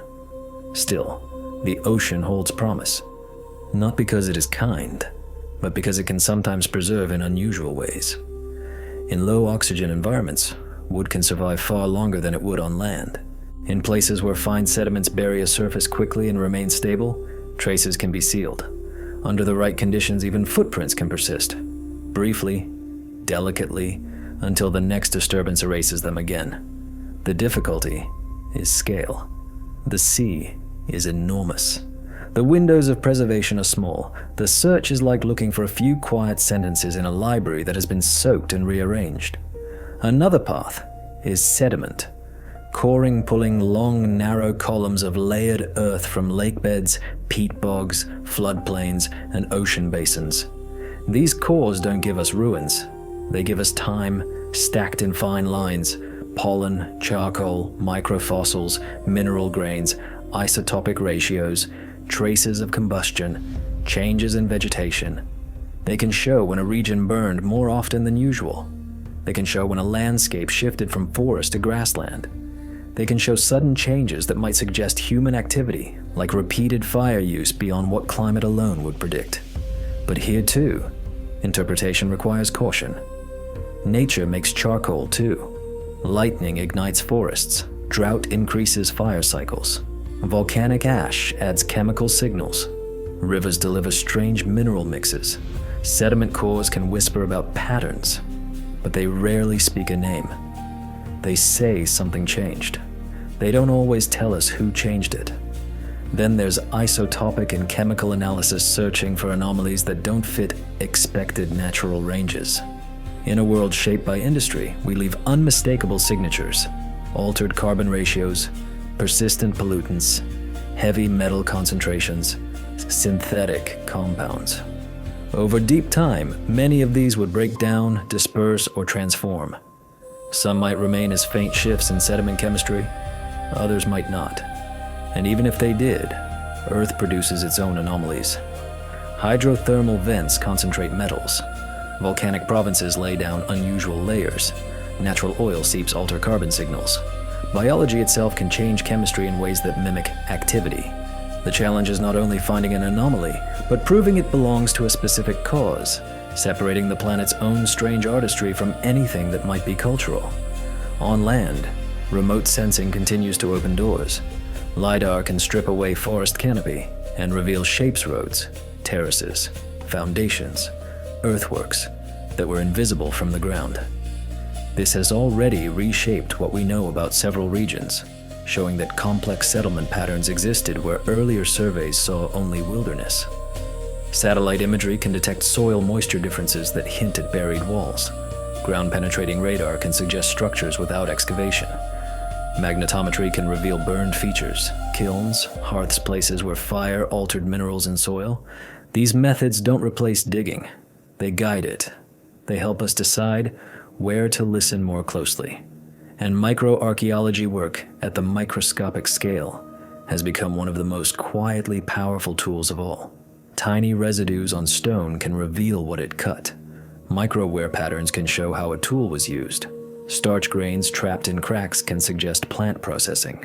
Phytoliths, little silica bodies formed in plants, can persist when the plant itself is gone, hinting at ancient vegetation in human use. Lipid residues in pottery, when pottery exists, can reveal what was cooked. Even in the absence of pottery, residues can cling to sediments in ways that preserve diet and behavior as chemistry rather than object. This kind of science turns the question of where are the ruins into what patterns remain. It also shifts how we imagine the past. If evidence survives mostly as micro-signatures, then earlier societies might never reveal themselves as towering monuments. They might appear as repeated hearth chemistry, clustered charcoal layers, unusual distributions of certain microfossils, or tool use residues that suggest consistent behaviors across time. And then there's the simplest, most human kind of discovery, the accidental one. A road cut that exposes an old layer, a drought that lowers water and reveals a submerged shoreline, a storm that strips sand away from a long-buried surface, a construction site that digs deeper than usual and reaches a level no one expected. Much of archaeology still advances this way, through moments when the earth briefly opens a window, but windows close quickly. So the realistic future of this search, if we can call it a search at all, looks like this. Broader mapping of drowned shelves, more targeted underwater excavation, deeper sediment coring with better resolution, expanded remote sensing surveys across forest and desert, more micro-scale analysis that can identify human activity where objects are gone, and careful statistical methods that separate human signals from natural noise. None of that guarantees we will find lost civilizations in the dramatic sense. It may instead fill in quieter gaps, earlier coastal lifeways, migration corridors, settlement clusters that existed where we assumed absence, seasonal patterns we never suspected, small communities that helped shape human development in ways we haven't yet seen, and even that would matter. Because the point of this question isn't to force the past into a grand myth, it's to respect how much has been erased and still remain open to what might be discovered as our tools improve. There's also something else this conversation does, almost without trying. It changes how we view our own footprint. If the Earth can erase so much, if even a modern city can become soil and chemistry in a relatively short span, then our sense of permanence softens. We begin to see ourselves not as the final chapter, but as one chapter brief, bright, and already beginning to blur at the edges. And that thought can be unsettling if you grab it too tightly, but if you hold it gently, it can be strangely soothing. It places today inside a longer rhythm. It reminds you that what feels overwhelming now will become sediment someday. Part of the planet's ongoing story, filtered through time the way all stories are filtered. So as we near the end of this particular path, there's no need to arrive at a definitive number or a firm conclusion or a declaration. The question, how many civilizations may have existed long before our own remains open, not because evidence is being hidden, but because evidence is fragile and time is vast, and Earth is always in motion. All we can do is keep looking carefully, keep asking gently, and keep accepting that the past is larger than what can be held. Then we'll let this last stretch be softer, less about methods and more about what it feels like to stand beside a question that refuses to harden into certainty.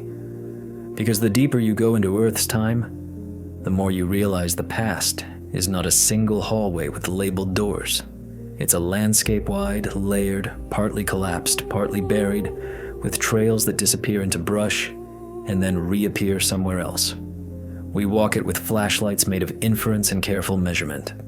We find what survives.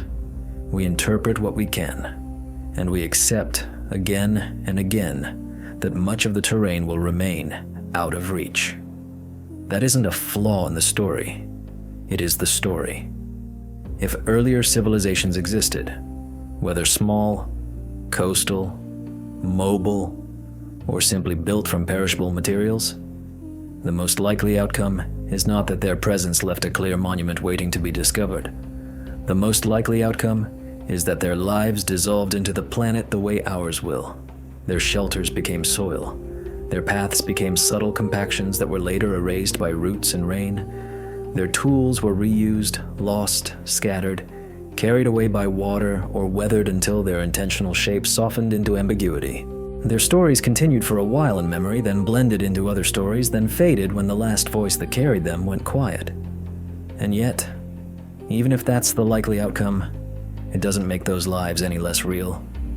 A civilization is not only stone. It is agreement and cooperation. It is knowledge shared and refined. It is repeated rituals. It is decisions made together. It is the care of children and elders. It is food gathered and prepared.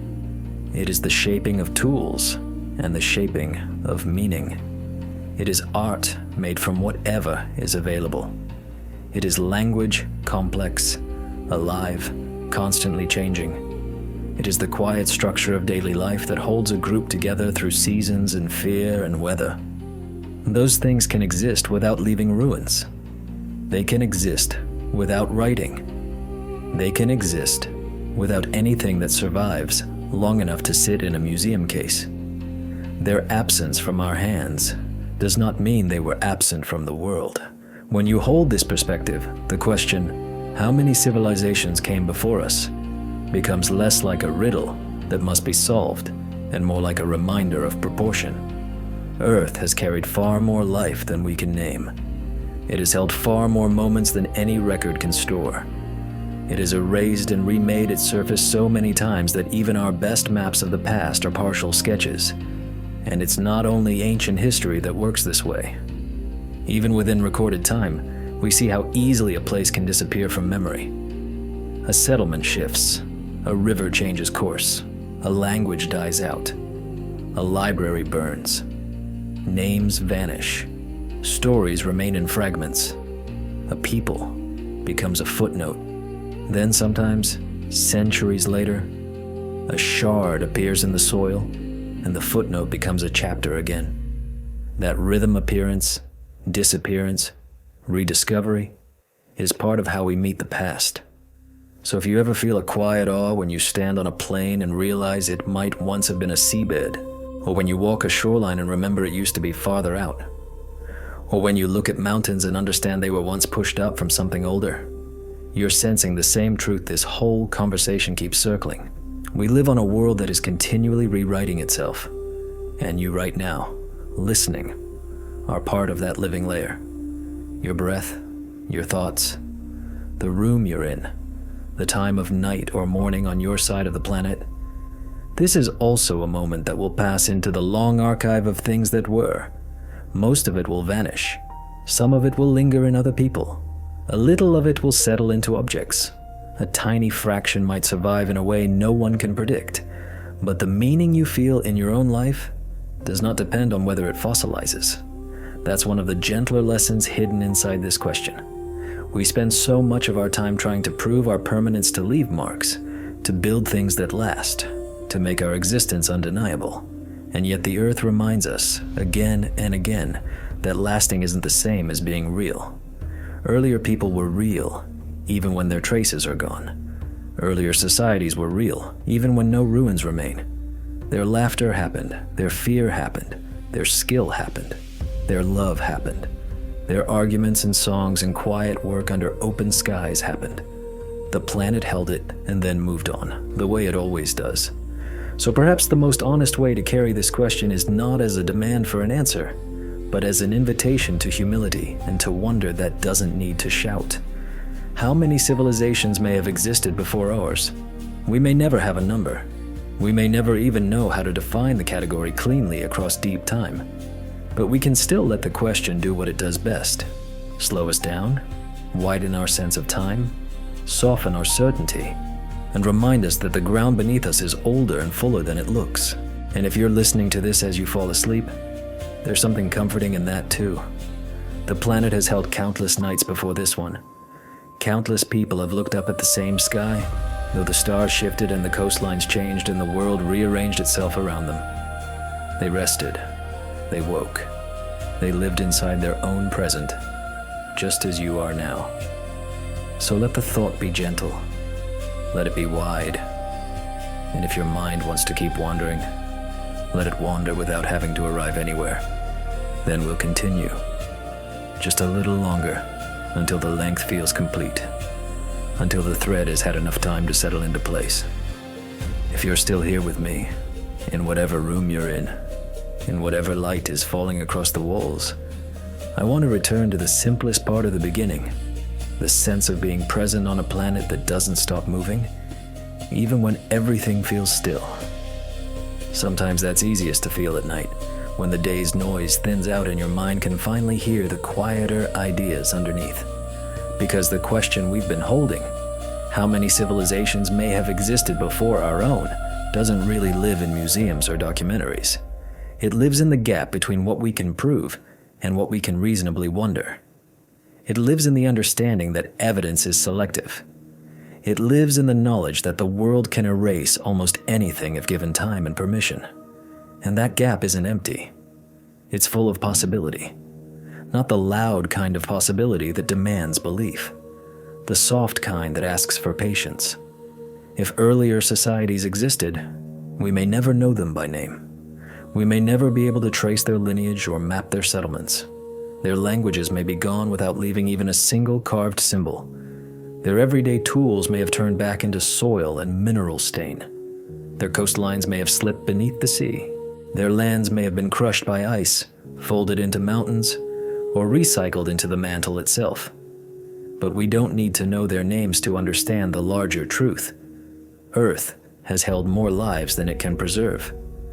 And when you look at what does survive the scattered flakes of stone, the thin charcoal layers, the altered soils, the few preserved sites sealed by rare conditions, you can feel the outline of something larger. Not a hidden empire, not a lost golden age, just the simple fact that human presence has always been broader than the record suggests, and that the absence of clear evidence is often the mark of time's efficiency, not the mark of emptiness. Sometimes people ask questions like this because they want the past to be more dramatic than it is. But sometimes people ask because they can sense how thin the surface story is. They can feel that history, what we can point to and list and date, is not the whole. And that feeling is not irrational. It's an intuitive response to scale. Even in the present, think about how uneven memory is. Think about how much of your own life is undocumented moments that mattered that were never photographed, never written down, never saved in a way that could survive you. Now widen that thought to families, neighborhoods, towns. Then widen it again across centuries, then across millennia. Most experience evaporates. Not because it wasn't real, because reality does not automatically become record. So the Earth's past is like that too experience. Vast, record thin. And the more we understand that, the less the question feels like a demand for hidden answers. And the more it becomes what it always was, a meditation on impermanence. There's also a quiet comfort in knowing the planet does not single us out. It will treat our towers the way it treated older towers. It will treat our roads the way it treated older paths. It will treat our artifacts the way it treated older artifacts, dissolving, burying, mixing, and occasionally preserving a shard in some protected pocket where chance happens to be kind. If that feels unsettling, it helps to remember something simple. Meaning doesn't come from durability. Meaning comes from being lived. So as you settle closer to sleep or closer to rest, even if you don't sleep yet, let your mind hold that without gripping it. The world has had countless chapters. Most are unreadable now. That doesn't make them false. It makes them distant. And distance is not the same as absence. If you want a final thought to carry into the quiet, imagine the ground beneath you as layered paper. Thousands upon thousands of pages pressed together. Most pages are blank to us because the ink was never meant to last.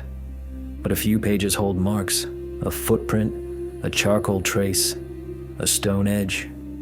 We read what we can, and we accept that the missing pages were still lived upon. That's all this question asks of us, to read gently, to wonder carefully, to stay humble in the face of time.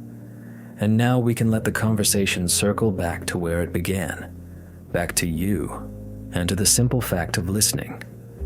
Somewhere on the planet, it's late. Somewhere else, it's early. Somewhere the sky is still bright enough to hold sharp edges, and somewhere it's already deep blue, softened, quiet. And wherever you are, whatever time it is for you, you've been sitting with a question that's bigger than any single life. Not to solve it, not to force it into a neat conclusion, but to let it widen your sense of time in a way that feels calm instead of heavy. That matters, because the world can make curiosity feel like urgency, like a problem to conquer. But not everything needs to be conquered. Some questions are meant to be held slowly, like smooth stones you turn in your hand. They don't give you an answer right away. They change the way you see what's already around you. If you've ever walked through a city and imagined it empty, imagined vines finding their way through windows, rain pooling on floors, metal turning slowly to rust, you've already touched the edge of geological thinking. If you've ever stood near the ocean and felt how temporary the shoreline is, how the line between land and water is always negotiating, you've already felt how fragile our maps are. If you've ever watched a river after heavy rain and realized it can rearrange itself in a single season, you've already seen the planet's handwriting. This is not a world built to preserve. It is a world built to change. And yet, here we are, making meaning anyway, building anyway, learning anyway, telling stories anyway, passing knowledge forward even when we know it's fragile. That impulse, quiet, stubborn, human, is part of what connects us to every generation before us, whether their traces remain or not. When we ask how many civilizations may have existed before our own, we're really acknowledging two truths at once. One is humility. We don't know nearly as much as we sometimes think we know, because the archive is incomplete by nature. The other is kinship. There were lives before us, countless lives, each one as vivid inside itself as yours is right now. Sometimes the mind wants a clean boundary, a clear timeline, a sharp definition of before and after. But Earth doesn't operate with sharp boundaries. It operates with layers, overlaps, cycles, and gradual changes interrupted by sudden ones. It blurs, it folds, it buries, it reveals, it takes away, and occasionally it gives back. And so the most reasonable posture we can take if we want to be both curious and honest is one of gentle openness. Maybe the only civilizations before ours were the ones we already know. The ancient societies that left ruins and writing. The early communities we can trace through tools and bones. The long, pre-literate human world that was rich and complex even without ink. Maybe that's the full extent of it. Or maybe there were other chapters, smaller, older, localized, built from perishable materials, carried along coasts now underwater. Chapters that left almost nothing behind except the faintest signatures, waiting in sediment or hidden under forests or lost to zones where Earth recycled the crust. We don't have to decide tonight. We don't have to force the question into certainty to let it be valuable. Its value can simply be this. It reminds us how vast time is, how narrow our window of evidence can be, and how careful we should be when we assume we've seen the whole story. If you're using this as a way to unwind, let your mind loosen around that. You don't have to hold every detail. You don't have to remember the names of processes or the numbers of years. You can let it become a feeling instead, a sense of the planet as a living, moving archive, and of your own life as part of the current layer, warm and present. And if you told me earlier where you're listening from, I'd be holding that in mind right now, imagining the small differences between our places, the air, the sound outside, the kind of night. But even without knowing it, I can still picture this. Someone somewhere, listening quietly, letting the mind settle. If you found this calming, if you want more nights like this, more slow questions and steady thoughts, you can like the video or subscribe so Echoes of the Forgotten Earth can keep reaching the people who might need a gentle place to land, but only if it feels right. There's no pressure here. This space works best when it stays soft. For now, let the last idea be simple. The ground beneath you is older than you can fully imagine. It has held forests where deserts are now. It has held coastlines where ocean spreads now. It has held people whose names are gone, whose voices never reached writing, whose tools dissolved, whose paths were erased, and still, in small protected pockets, It holds hints, quiet, patient hints, that life was here. So if your thoughts keep drifting toward the question, how many civilizations may have existed before our own, let them drift. Let them float the way clouds float, without needing to become anything else. And when you're ready, let the question fade into the background the way a sound fades when you stop listening for it. Let your breathing slow. Let your shoulders drop. Let the room be the room. The earth will keep moving. The layers will keep shifting. The ocean will keep rising and falling across a long time. The winds will keep reshaping edges. And you right now get to rest on this living planet, held for a moment in the thin, beautiful layer called the present. We can stay here a little longer then. Not because we need more evidence or more arguments, but because sometimes the mind settles best when the ending isn't abrupt, when it tapers the way the day tapers into evening. So let's imagine for a moment a future far enough away that our own time has softened into legend. Not a dramatic apocalypse, just the ordinary passage of thousands of years. Weather, seasons, earthquakes, slow chemical reactions. The kind of time that doesn't arrive with a headline. In that future, a person might stand where you stand now, on ground that looks familiar to them, in a world that feels stable in the way every present feels stable. They might look across a hillside and see nothing unusual, and beneath their feet, our era might be present only as a thin disturbance, a faint layer of odd particles, a slight change in chemistry, a scatter of fragments whose purpose is no longer obvious. Maybe they'd never notice.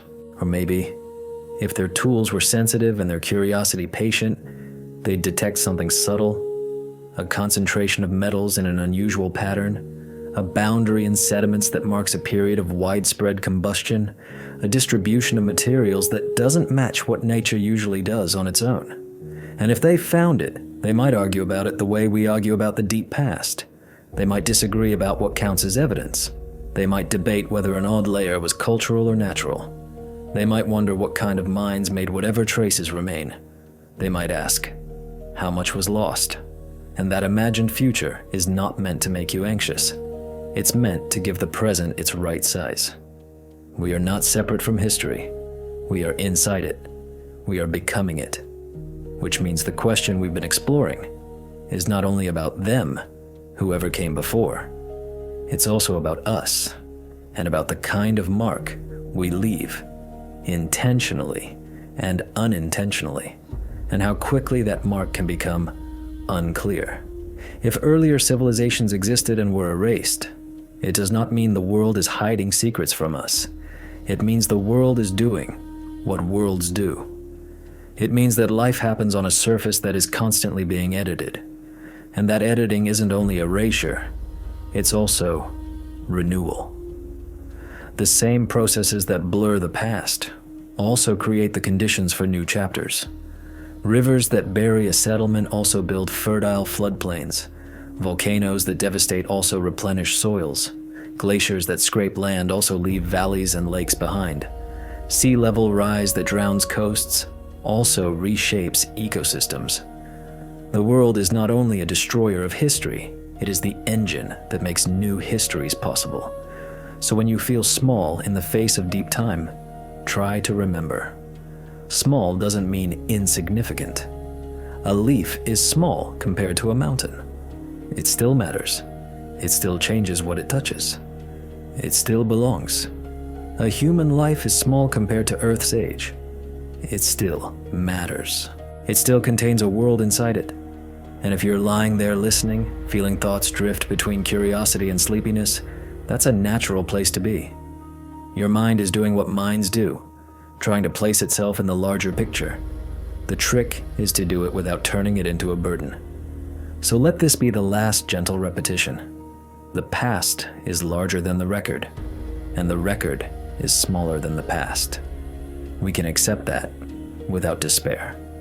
We can accept it and still love what we learn. We can accept it and still be amazed by every fragment we find. We can accept it and still keep looking, carefully, without turning the unknown into a story we force. If you want a quiet practice for the end, here is one. Think of one place you've been, anywhere. A street, a trail, a room. Now imagine it in 100 years without maintenance, then 1,000, then 10,000. Not as a disaster, just as weather and plants and soil doing their work. Notice how quickly the details dissolve and how what remains becomes simpler. Shapes lose edges, meaning turns to texture. Objects become material again. Now widen it one more step and imagine the same process happening behind you in time. Centuries behind you, millennia behind you, tens of millennia behind you. You can feel, in a single quiet thought, how much can be lost. And if you can feel how much can be lost, you can also feel how precious it is that anything remains at all. A single stone tool, a hearth stain, a carved mark, a preserved footprint in ancient sediment, a line of terraces revealed under jungle canopy, a submerged site briefly visible before sand covers it again. These are the planet's small gifts back to us, never complete, never enough to satisfy every question, but enough to remind us we are not alone in time. We came from a deep past. We will become part of a deep past. And tonight, in your small section of the present, you don't need to solve anything. You can let the question rest beside you like a quiet companion. You can let your thoughts loosen their grip. You can let the room go soft. You can let the planet turn beneath you without having to follow it. Then we'll let this be the last fade light enough to carry you out of the question without snapping the thread. If your mind is still searching for a final answer, you can give it permission to stop. Not because the question isn't worth asking, but because some questions are meant to remain open. They don't close like a book. They dim like a lamp. The Earth has held more than we can recover. That's not a tragedy so much as a fact of living on a planet made of motion. And within that motion, life keeps finding ways to happen, quietly, briefly, beautifully, again and again. So wherever you are, take the simplest part with you. You're here now. The world is older than it looks. The past is fuller than it seems. And it's okay not to know everything. Let the idea of forgotten civilizations become what it really is at its gentlest. A reminder of depth, not a demand for certainty. And when you're ready, let your attention return to something small and immediate.